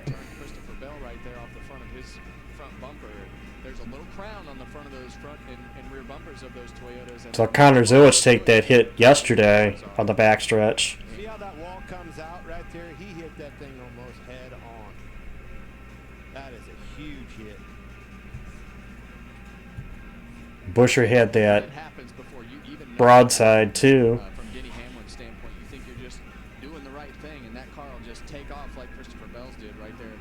If something is just aligned, misaligned just a little bit. Let's watch from the Celsius cam on board Ryan Preece, who was right behind them. This would be the best shot of it. Yeah, see the car started moving. Yeah, I was gonna say Bell's car starts moving.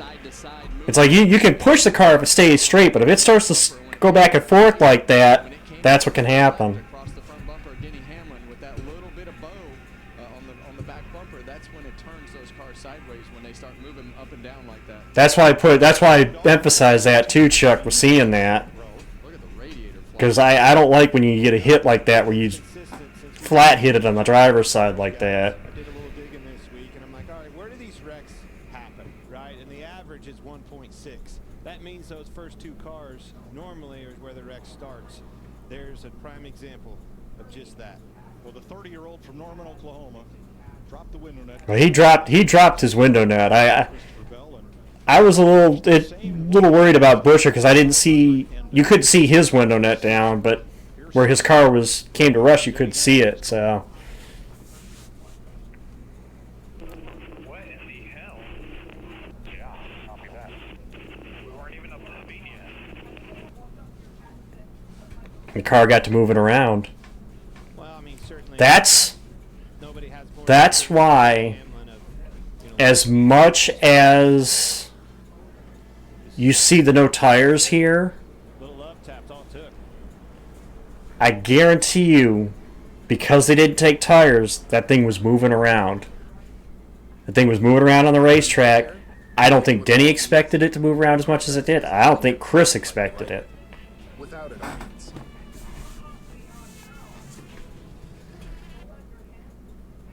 the Freestyle Libre 3 Plus sensor can help lower your A1C over time. Covered by Medicare for more people managing diabetes with insulin. This is progress. Ask your doctor about the Freestyle Libre 3 Plus sensor. That's what I'm thinking, is that it was just, Someone stole my Old Spice antiperspirant. Now I'm smelling like perspirant. I did. Force 24/7 sweat protection. You did this to my pits. Check it out. He showed up with Pizza Hut's Cheesy Bites Pizza and his A-game. Slicing through the lane. Feeding the post. Best delivery guy ever. he might think that they can get going again. I don't know. He took a good flat lick there. I don't think they're gonna be able to get going. Maybe that's why he stayed in the car.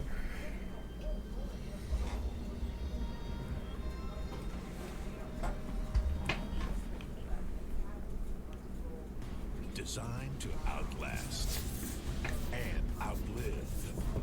Toyota trucks are unmatched, unstoppable. But yeah, I'll place bets that car was moving around, handling. Again, we don't normally talk about handling so much here as we do at Daytona, but I'm wondering if the car was moving around, and that's... We saw it definitely move around on the replay, so I'm wondering if that's what it is. That's why I was looking at those guys that pitted under the yellow for the Keselowski-Busch deal, and looking at who took tires, because I was going to say, although there's only a few laps left, I think that might be the play. Your life lessons are the story, powering us through the ups and downs. I am powerful, I am enough, I am beautiful. As much as these cars do tend to move around, I have actually never did a one-on-one sit down with anyone. And overcome the struggles you thought you couldn't. And it was so incredible, Marissa. To tap into that inner part of you, tap into the... and that's what I'm thinking. That's what I'm thinking happened. That's why I think that car. That's why I think Denny didn't expect his car to move around as much as it did on the restart.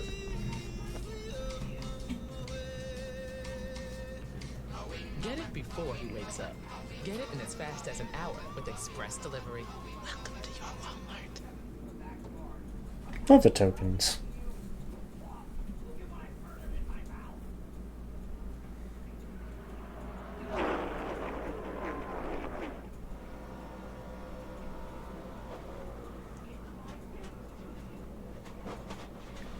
Oh yeah, that's a hit.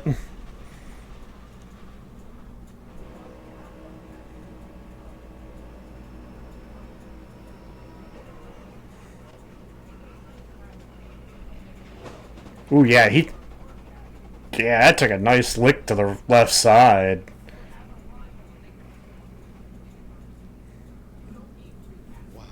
Yeah, and you know those are both really big shots, and that Chris Buescher shot. When you hear that car just make that one loud impact, and it's not a couple of different impacts, it's such a blow to you inside the car, Clint. That's as hard as you can hit.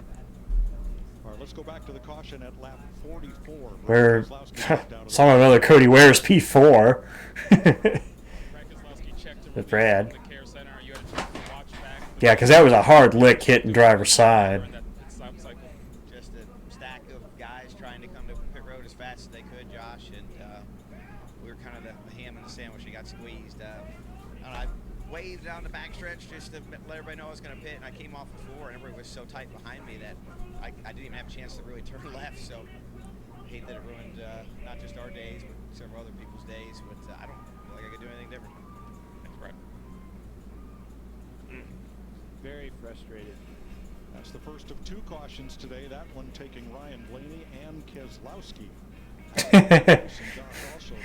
I can tell your daughter to be nice. I don't know if I can say that Larson might not win this race, but I know he's not winning right now. No, I feel like we're all usually pretty decent getting to pit road. Just kind of that point in the race, it's like, all right, you know, everyone's going to save some gas and then pit, and everyone usually does a really good job of letting people know, and so I didn't sense anything was going to happen. And from really what I could see, the Six was trying to get to pit road with his group, and I don't know if the guy behind him didn't know, didn't see, and just kind of ran Brad over. And when they got hooked together, they were going up the track. So I just kind of committed to the bottom, and I think they clipped someone on the top, and it like ricocheted the Six back down the racetrack into me. So that just stinks. I mean, just the.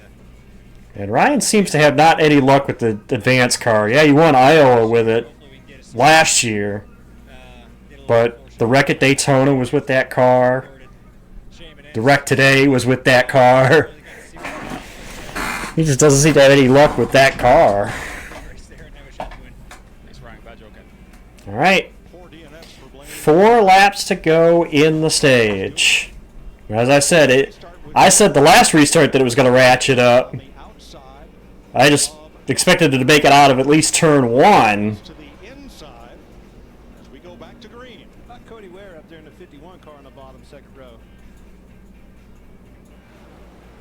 Well, we saw last time we didn't make it off of turn 2 when these guys started pushing. We'll see. Well, again, watch for cars to get out of shape when they get pushed, because that's what's going to cause the wrecks. And what I'm curious to see is, are we going to see anybody try to make a third lane here before the stage ends? Yeah, it's a Toyota and a Ford on the outside with versus a Toyota and a Chevrolet.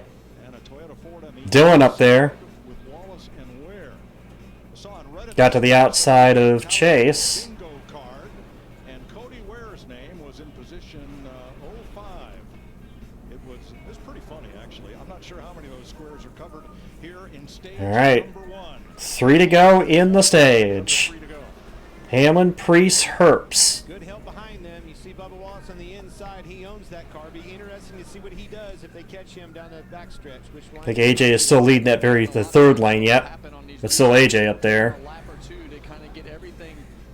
Back together with all that energy, and as we get towards the last lap, Chase is gonna look, see guys pop out of line like we saw Chase Elliott right there. But his teammate didn't go with him. I'm surprised his teammates didn't go with him. I'm surprised Larson and Byron both left Elliott there. That's a little surprising. Ooh, Hocevar is going to make a third. Ooh, I don't like the squeeze in there. 2 to go on the stage. Well, and those guys right behind him want Denny Hamlin, and they also there goes Larson and Byron. You got the 3 Hendrick cars lined up there on the top.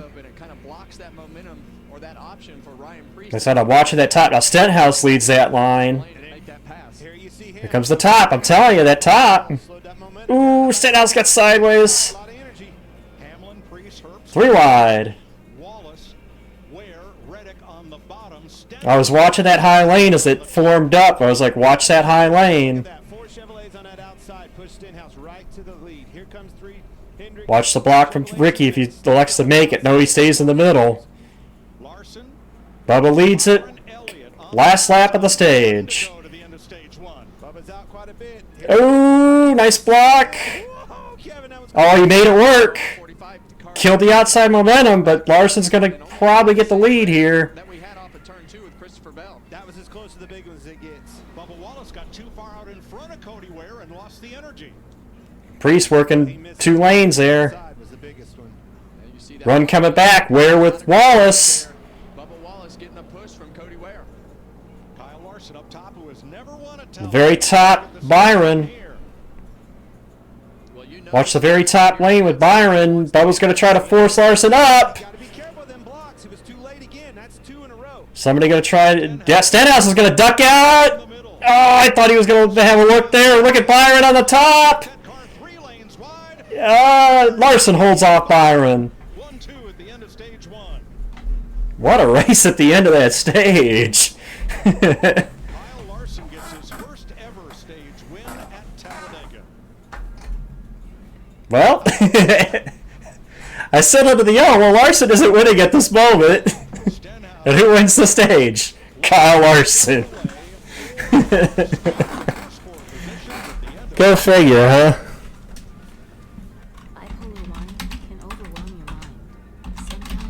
Here I was saying, oh, I don't think Kyle Larson's that good win this race at the moment. Who ends up winning the fucking stage? Kyle Larson.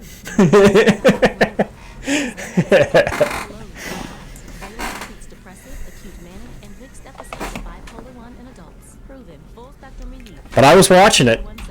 You guys heard me calling that high lane. I was like, watch that high lane. Sure enough. Where'd the winning move come from? The high lane.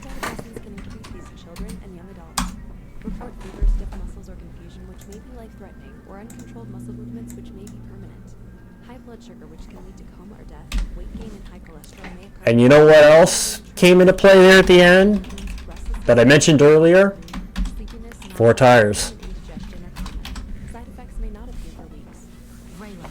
Larson and Byron's, when they stopped, they took 4 tires.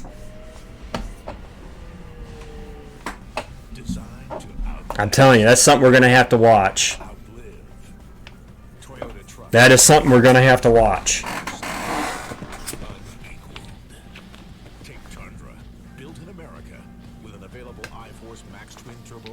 They stopped with, say, basically like 11 to go. So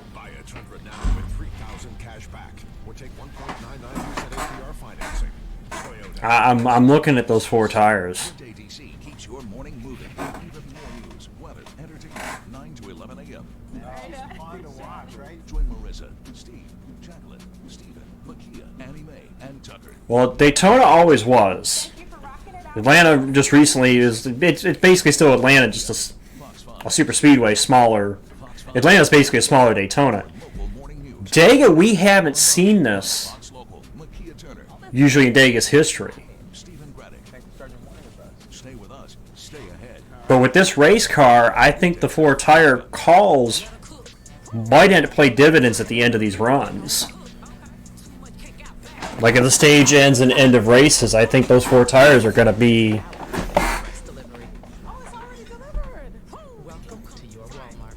Forget Dale Earnhardt, called Randy Johnson.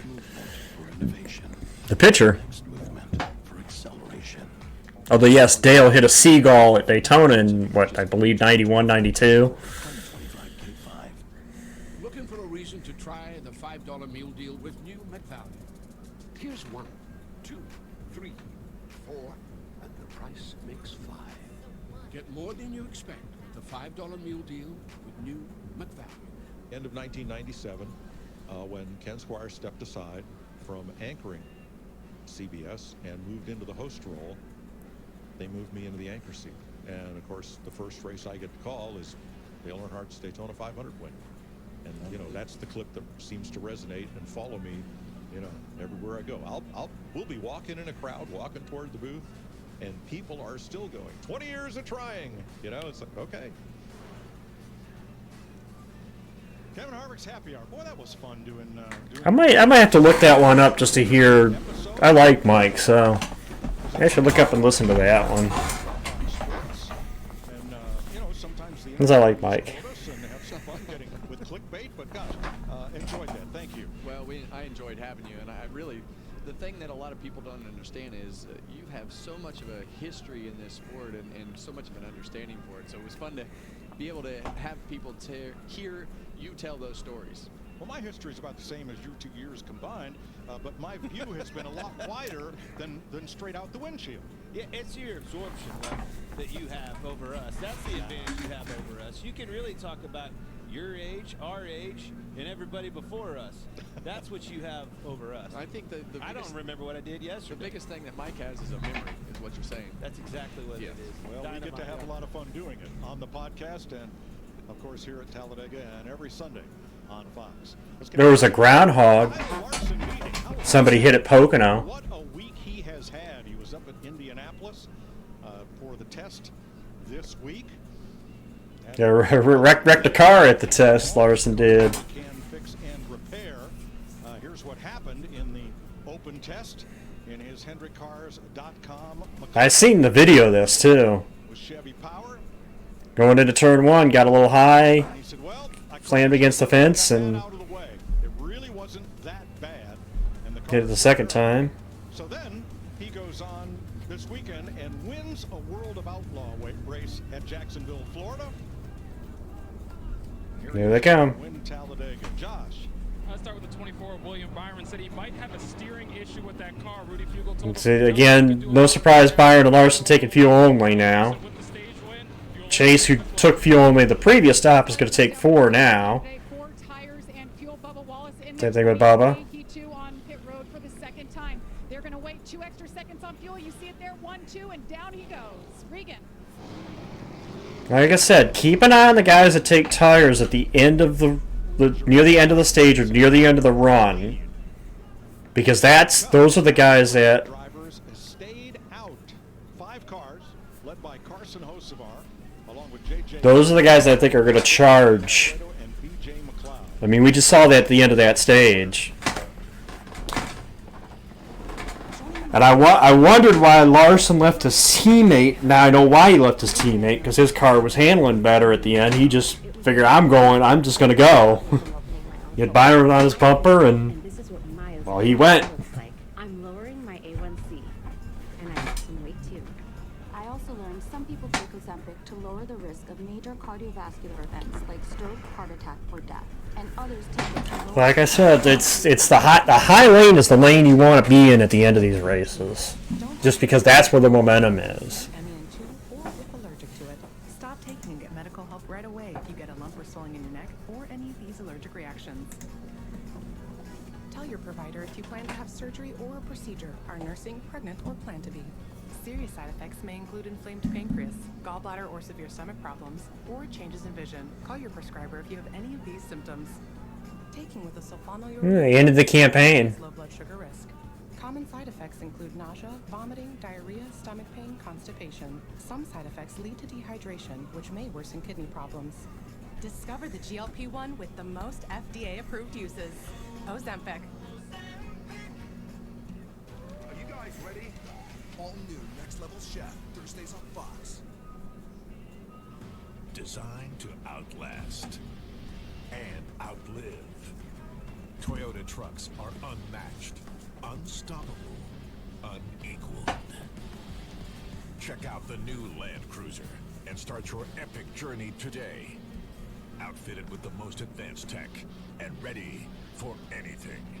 Hurry into your Toyota dealer now and lease a new Land Cruiser for a low $469 a month. Toyota, let's go places. Fox 5 at 11 p.m. helps you wrap up your night so you can stay ahead of tomorrow. Fox 5 News Alert tonight. Kenneth Modi. New video just into our newsroom. Mike Thomas. The perfect day. Don't sleep on Fox 5. Weeknights at 11 p.m. Fox 5. Stay ahead. On Motivation with Marissa, we're going to have some fun. Your life lessons are the story, empowering us through the ups and downs. I am powerful, I am enough, I am beautiful. Oh my God, no, I'm like bonding with you right now. A space to share without judgment. I have actually never did a one-on-one sit down with anyone. It was so incredible, Marissa. To tap into that inner part of you. Tap into the series Motivation with Marissa, Saturday mornings on Fox Global. The Kia K4 and K5. The next movement for innovation and the next movement for acceleration. Get 2.9% APR for up to 48 months on the purchase of a new 2025 K4 or 2025 K5.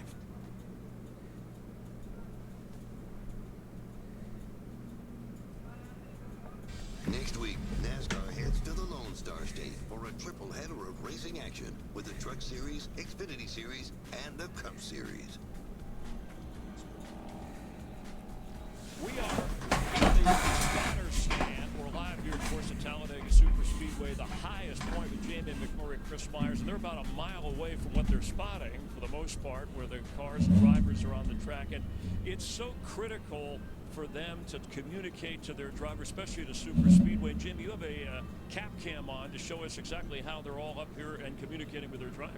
Yeah, Chris, I just think as you look at the cars in turns 3 and 4 right now, you can't really make out any of that. So all these guys wear binoculars. And one of the things that really stuck out to me as I walked up to the platform where they're at is you look how narrow this is, and there's really no room. Freddie Kraft was nice enough to let us stand in his position, but this perspective, we're high, but it's hard to make out the cars without binoculars. Yeah, it looked like railbirds. So what does a driver want to hear? And some like chatter, some like simple, like a producer in your ear, keep it short? Yeah, very simple, yeah, absolutely. And I think every driver likes something different. Joey Logano, he likes a lot of information. We've heard Coleman Presley really kind of drive the car for him. Chase Elliott's the exact opposite. His spotter, he wants minimal information. I think they're the two extremes, so you just tailor, if you're a spotter, to what your driver likes best. All right, and Chris is the spotter for Denny Hamlin, who's working efficiently. Do you talk to other spotters as well to communicate? I do talk to other spotters. Our Toyota group's right here in a line together, so we communicate amongst them more than anybody. But if I need to relay something that's pertinent, I do go back to you trust the other guys? No big ones yet. I know you got to get back to work. Yeah, unfortunately, Josh, yeah. It wasn't even his fault. He got caught up in somebody else's mess, but that's his luck this year. Thanks, Chris. You guys have fun up there. Get sunscreen. All right, we have some issues on pit road. Yeah, they're just saying that now, Port. I don't know how you know that when they haven't said anything till now. The second time by for an extended pit stop, and take a look at this. We don't see this every day on the track. Which, again, spoilers. It was not an issue with the radio or anything like that. The helmet was not fitting the top right side of his head properly. It was giving him some pain up there when he'd go through the corners. So many vibrations in these cars, so they opted, Luke Lambert, crew chief, opted to go ahead and change it now. So we would not have that on the So Alfredo and Byron on the front row here for this restart. Did not pit. Beard Motorsports, the part-time team out of Michigan, the non-chartered team, operated by the Beard family. Anthony Alfredo, the Ridgefield, Connecticut driver, is at the wheel, and they have elected not to pit. He finished a career best third in this race last year by using a strategy different than others, and here we go again. So getting ready to come green. Yeah, the broadcast never said anything about the Larson speeding either. They still haven't said anything about it. Alright, Alfredo and Byron.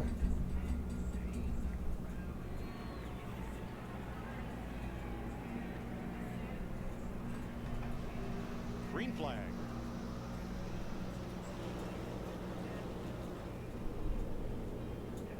But we gotta watch spoilers too, guys.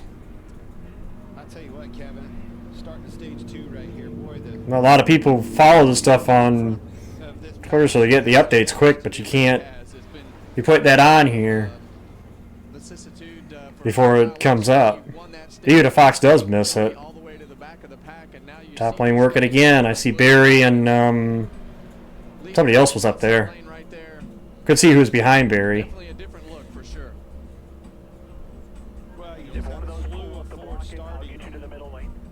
And now it's really a mixed bag up here. And that's what happens in a lot of these races when the wrecks start happening and the strategy. Chastain, Logano up there.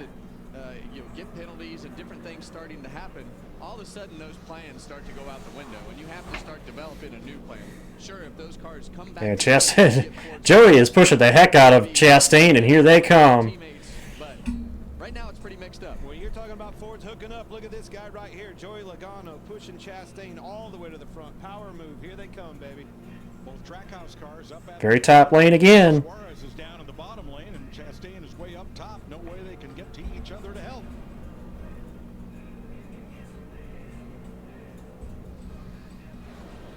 .67 laps complete. The next stage break at lap 120. Race fans, now it's time for Straight Talk. So pretty much you're going to see the same kind of strategy here in stage 2 that you saw in stage 1. One stop in this stage. Under green or under caution.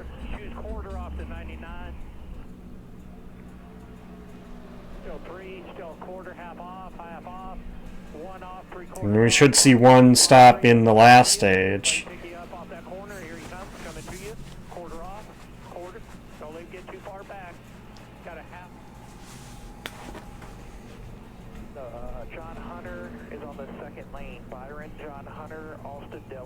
Yeah, 24-42 working together. How about that? No fours, all threes. Top of 3. 3 abreast all the way back. 35 went to the top. 11's faded all the way back in the middle lane. And the 500 winner is out front.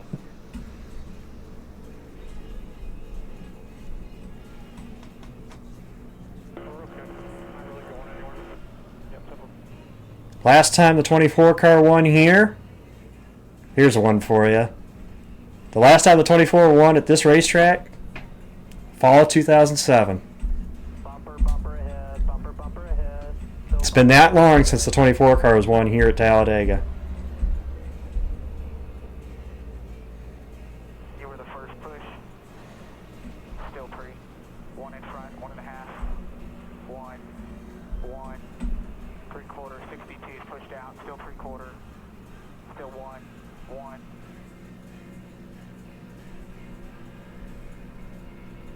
No, that was the spring race. Spring race of 05 and 04. Colonel. Jeffrey and both those blue cars that got trash thrown on them. Both in 04 and in 05. Still middle here. Barely clear to the top. Inside now with the momentum.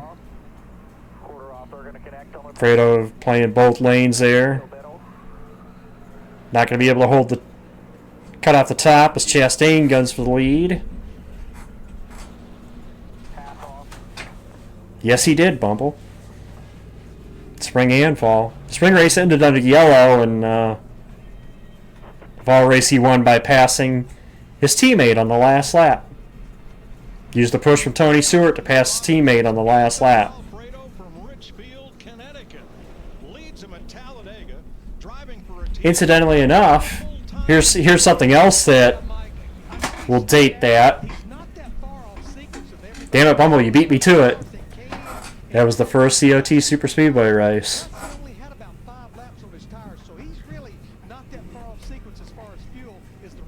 Jeff and Jimmy went 1-2, and Dave Blaney ended up third in the Cat 22.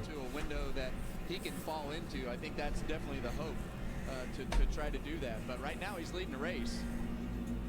4 Chevrolets out front. Alfredo, Daniel Suarez, William Byron, and Ross Chastain.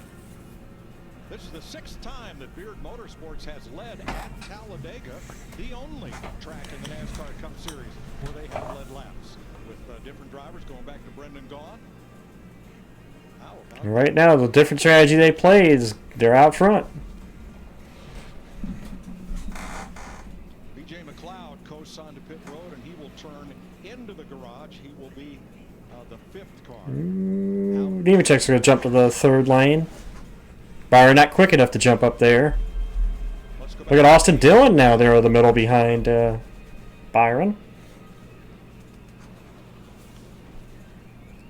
Huge hit for Christopher Bell. You finally get yourself in position, Christopher. You're at the front of the pack, and then all things go sideways. What exactly happened? I mean, it's speedway racing. That's what it is. You have to push in order to be successful, and sometimes the push don't go your way. So, yeah, I just you know that that's what it's going to come down to. It's a shame that we only made it 50 laps. I felt like Sport Clips Camry was doing everything I needed it to do to be there at the end, but you always run the risk of taking a push at the wrong time, whether it's lap 50 or the white flag at 187. So just didn't make it very long in the race. Tough break for Bell, who's bound to be a championship contender. We've had 17 different leaders. John Hunter Nemechek in that 42 wants to be the 18th. Yeah, and we've heard. Well, it might be that one car, Chastain, that's the 18th. About his disliking super speedway racing, so you could definitely sense the frustration right there. But right now we've got Ross Chastain leading this field. Yeah, Chastain's going to lead this lap. Chastain, he was on our list. Winner here in 23 or 22. Who are the drivers that are needing a big win and turn The first next-gen race at Dega cars up front? with Ross. How about Joey Logano? Add him to name of the list. I'm not quite as worried about him as I am those other two. Logano's not had a top 5 finish this season. It's the deepest into a year. I think a defending champion has gone without a top 5 since 1952.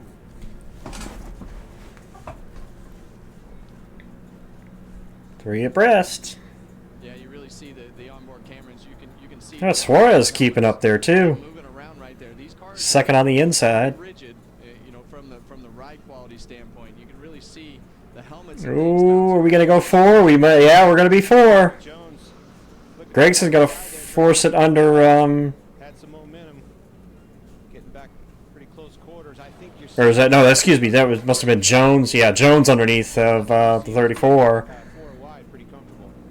So pole sitter Zane Smith in the 38 has fallen back to the end. And we're 4 guys. 4 again. Can help fill us in on their strategy.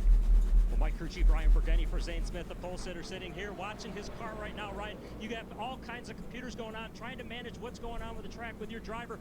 Like I said, has the look of the first stage again. Just trying to manage that position, fuel mileage, and everything. So first stage. They try to manage the fuel mileage, and everybody gets into this 4 wide situation here, and you get close to pit stops. They get to sort it all out, and looks like he jumped back to 4 wide, so we're 2 from the top. I like that position for fuel saving. So car potential's there. We just got to make the right moves the rest of the race. Good luck the rest. That's unbelievable, though. Yeah, you had told me 15, 20 years ago that they could run around Dega 4 wide like nothing. It's like. Well, you see right now, you see these cars back 4 wide, and as we told you earlier, when they're in those conservation modes, you see a lot of guys moving around, able to run that 3rd and 4th lane. But when they go back to the lead change, down here, you'll see those Logano trying to take it from Kozlowski or from Chastain. Got Barry behind him. Tell me really about right where Zane Smith. Yeah, I think the second or third lane just allows you to have the most air moving below you, around you, in front of you. Chastain continues to lead it though. You let off the throttle as much as possible. It's almost just pulling you along without having to do anything. Literally pulling you along. You keep, all right, I'm going to lift a little bit more, And Ooh, oh, I really thought Suarez was further back there. I thought Nemechek was going to try to squeeze it there. Got a little clench there for a second. That throttle percentage down to 40 or 50% in Zane Smith's position right there. You're really maximizing the potential of the fuel savings. And even add another layer to that, crew chief on the box. All them engineers, what do they? Outside starting to lose a little momentum now. Throttle percentage of these drivers have on there, they can calculate their fuel mileage accordingly. Now, two drivers who are not up at the front. We mentioned Kyle Larson, who won stage 1. He is 25th after restarting out back for a speeding penalty. The other is the 19, Chase Briscoe, led a bunch of laps early, 15. He's led the most laps today, but Briscoe had a pit penalty for removing equipment, so he had to restart out back. Briscoe's up to Bro, the most laps have been led today of 15. I don't like that. They worry me there a little bit with the top there, as close as they were together there on the top.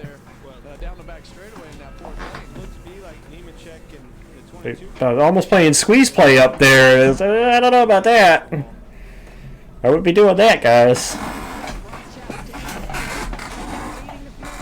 Don't want to start tea-kettling, you know.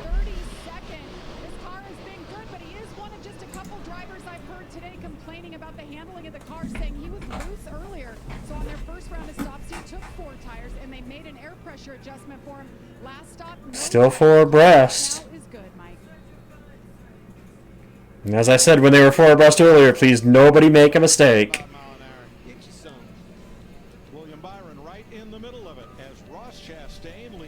See, when you're 4 wide like that, that's when I would want the 4 tires.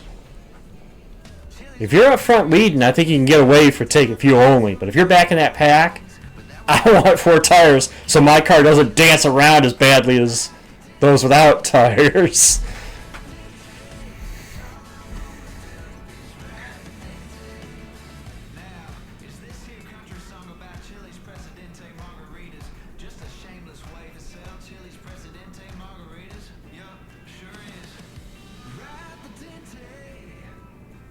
Motorsports isn't complicated. It's made up of races where you go as fast as you can, as best as you can, as sideways as you can, and whatever this is. Our team... Yeah, I know Sonic mentioned him in his fantasy, and I was kind of doubtful on him, although I knew he was strong at Daytona. But I am watching that 2 car, Cindric. He hasn't been yet to the front today, but he's been around the front. He's quietly hanging on, riding. I want to keep an eye on Cindric before the day is done. We're the pros that know how to make your business our business. Pros everywhere you need us, with every part you need. From brake pads to stock your shop in Orange County, California. Trying to figure out whose onboard that is, though. Oh, it's Daniel Suarez. Bowman trying to do it himself on that bottom lane. Didn't really have a car close enough to him. He's got somebody with him now, but Alfredo continues to pace it. Chastain trying to see if he can get it from him on the top. You gonna go back and see how the pyramids were built or something? Nope. Ellen and I want to go on vacation, so I'm gonna go back to last week and buy a winning lottery ticket. Can I come? Only room for 1.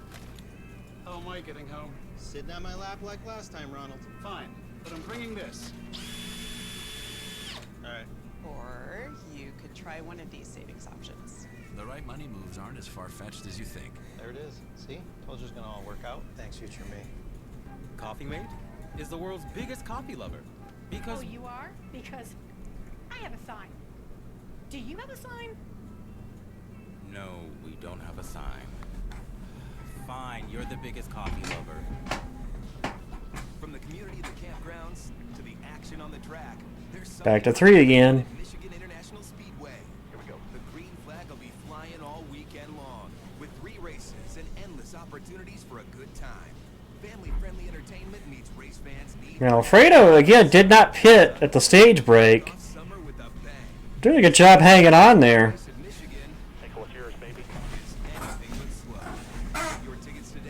VISpeedway.com.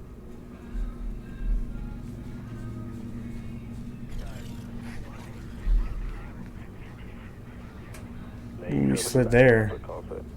The 6 didn't get below the yellow line enough, so when the 6 stayed on track a little bit longer, then tried to slow down, he was already in the bottom lane. Hang on to it, hang on. You alright there, bud? Yeah, I think so. I think it's killed, but I'll let you know. Yeah, it's 10-4. Yeah, I'm with you. I think it's toast. Chuck, that hurt, dumbasses. I do want to hear Bush's take, hopefully before on that incident. Obviously, we're not going to find that out with him still running in the race. So. Christopher Bell and Chris Buescher got tied up and into the inside wall. Bell and Buescher out of. Down led earlier.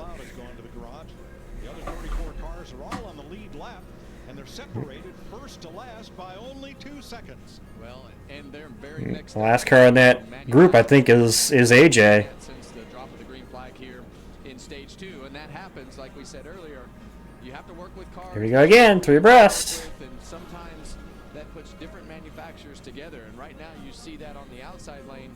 Ross Chastain has been up there the whole time, but we've got 3 Chevrolets at the front of those lanes. I like where you're going with that, and in my opinion, that's what caused one of our cautions, right? The wreck coming on the pit road with those guys. I think you had a guy that was in a different manufacturer that wasn't on the same page, didn't have that message delivered, stacked them up and caused a wreck. So one of these 3 Chevrolets is Alex Bowman right in the middle lane for Hendrick Motorsports. Alex stopped by the Ally Activation here at Talladega to check out the Open Road Sweepstakes prizes for a chance to win a VIP track experience, including a new truck and camper. Enter the Ally Racing Open Road Sweepstakes powered by HendrickCars.com. Scan the QR code on the screen or go to ally.com/sweepstakes/NASCAR. This is what Kevin and I were talking about on the podcast. But hey, if it works out for AJ, it might be the way to do it, you know? And then help the sport by trying to make your customers into race fans. Well, Ally does a great job, and you know, I did a Busch Beer report this morning, or I did a Busch Beer appearance this morning. Not a report. Got a couple guys starting to work their way up here. I see Gregson down there on the 4. And that Wendy's, I love their activation. I'm trying to see who that is behind. It's Ware behind him, but Ware we've seen up there. But how about SVG? That's a fun activation. The 88 that was hanging at the back earlier in this race. 4th in that outside lane. Good to see you. Here's Regan. And Ty Gibbs behind him. We've seen some of the Toyotas at the front earlier.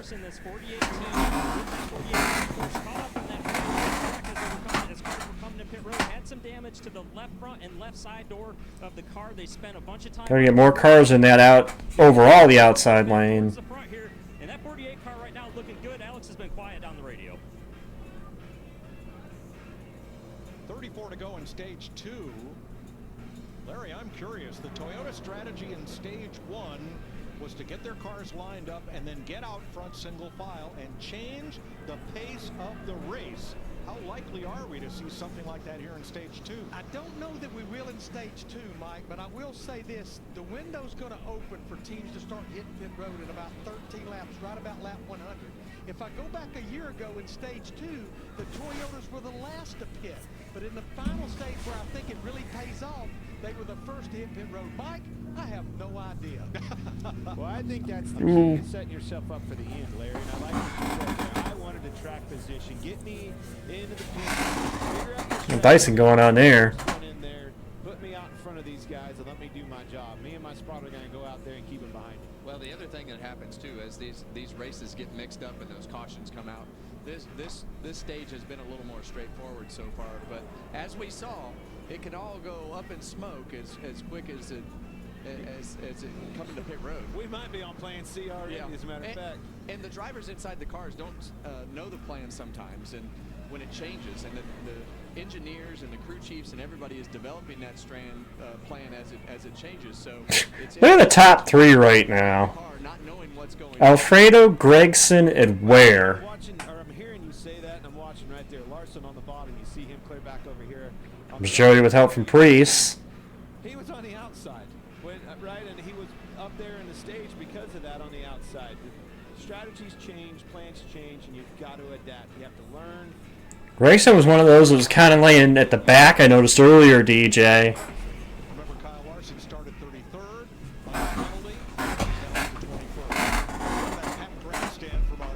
He's trying to get the lead, although he's got a tough road ahead of him going against Logano pushing Alfredo. It's Beard Motorsports.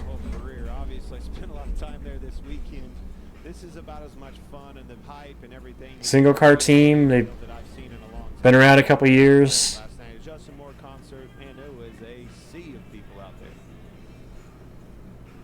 Anthony Alfredo has led 11 laps at Talladega. Next time by will be halfway in stage 2.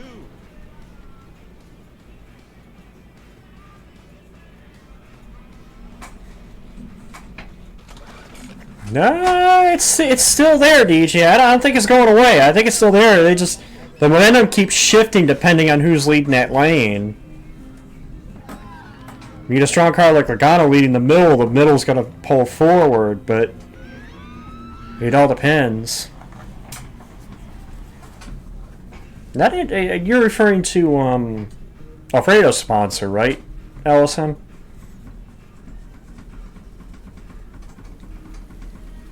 I'm assuming. 2 for $25. Choose 1 appetizer and 2 sizzling skillet entrees, including the new hot honey chicken skillet or sizzling steak entrees. Applebee's 2 for $25. Yeah, that's what I thought. No, Gregson's? Okay. What is Gregson's for this race? I can't. I'll look at it again when he comes around. Breztri won't replace a rescue inhaler for sudden breathing problems. It is not for asthma. Tell your doctor if you have a heart condition or high blood pressure before taking it. Don't take Breztri more than prescribed. Breztri may increase your risk of thrush, pneumonia, and osteoporosis. Call your doctor if worsened breathing, chest pain, mouth or tongue swelling. Like I said, they got to be a regional one because I know they're not here. They're not here in Michigan. I need options. So. And by options, I mean one in every color. Get them for less with Kohl's Epic Deals. Plus, Hey, I used to work there. About 15 years ago. As left there in 17. Spent 7 years working there. What's wrong with going in circles? Different circle cross. Yep. Okay. At Cole's, Bumble. It's stressful out there.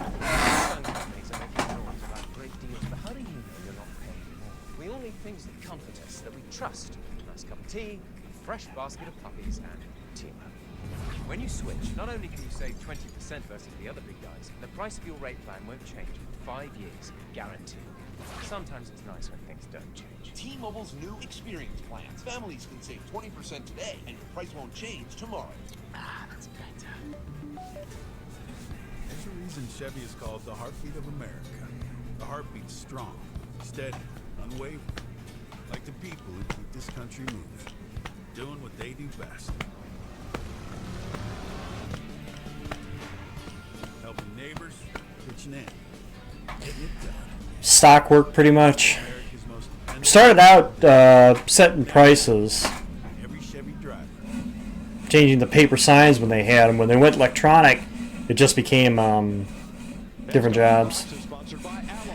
Well, it's funny you mention that, Bumble, because my cousin worked at the same store before I got hired in as LP, the loss prevention. He had some stories too.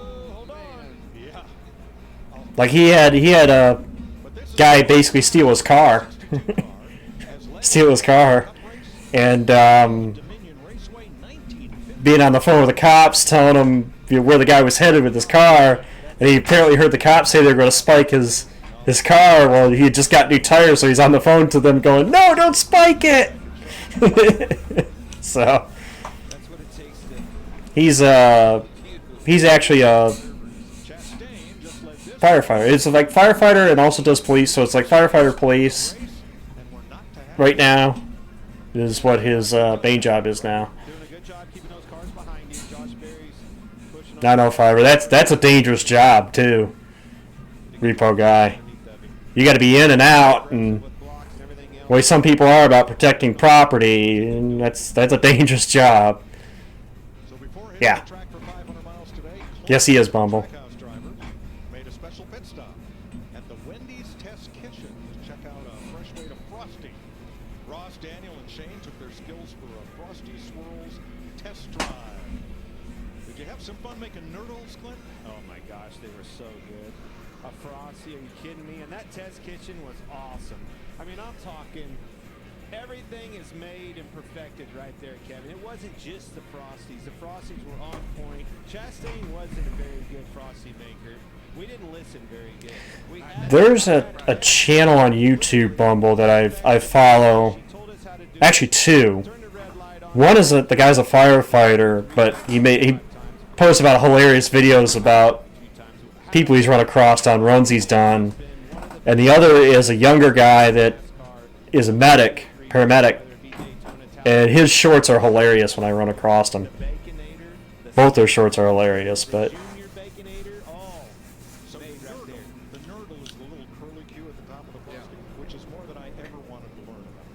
so we basically look at about 4 laps before we start seeing possibly these stops. Yes, one of them's the bald guy. That's the firefighter. One of them's the firefighter. Yeah, the firefighter's bald. He's like a bigger guy. Yeah. He's hilarious. Yes. He's bald, he's a bigger guy. He reminds me a lot of my uncle as far as his physique. My uncle was a Westland cop. I can't put it up any higher, hardly. This is as loud as it's going to get. I got to keep the audio levels the way they are, so that way, because it's supposed to be a reaction, and I know sometimes if you play with the audios, you can actually get it where they won't take it down as quickly.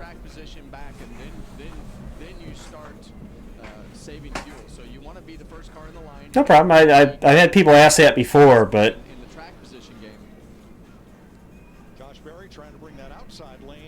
I usually try to get like a blanket one answer, so that way I don't have to answer it like 3 or 4 times.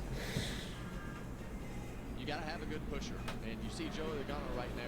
Yeah. Right there in second on the outside road. He's Blaney, Brad, and BJ. Well known for having that flatter front bumper and being better pushers than the other 2 makes.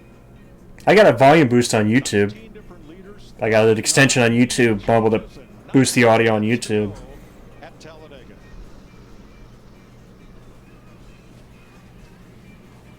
I think I had a command years ago for Nightbot, but I don't know if it's still... I should go check Nightbot, see if it's still in there.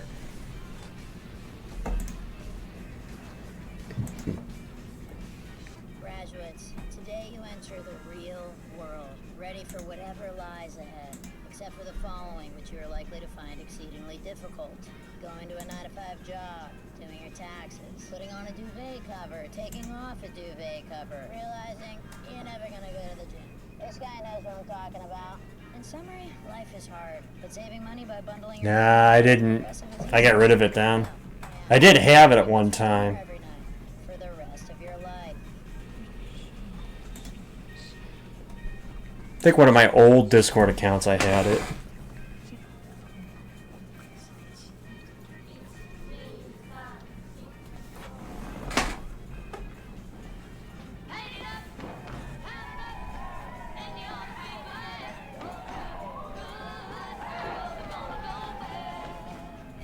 To chase your passions. We were made to put them in a package. Looking for a reason to try the $5 meal deal? Grayson's going to gun for the lead as stops recycling out. Apparently Kyle's on pit road even though I haven't seen it yet, so he must have peeled off at the back of this pack and I just didn't see it. Yep, Alfredo's in. He's a lonely pasta on pit road. It's Kubota Orange Days, now through June 30th. Get 0 down, 0% APR for 84 Ooh. or up to $3,000 off. Chastain and Priest dicing. The details and find your nearest dealer at KubotaOrangeDays.com. Oh, there is somebody's out there trying to make it 4. Rinse and beads.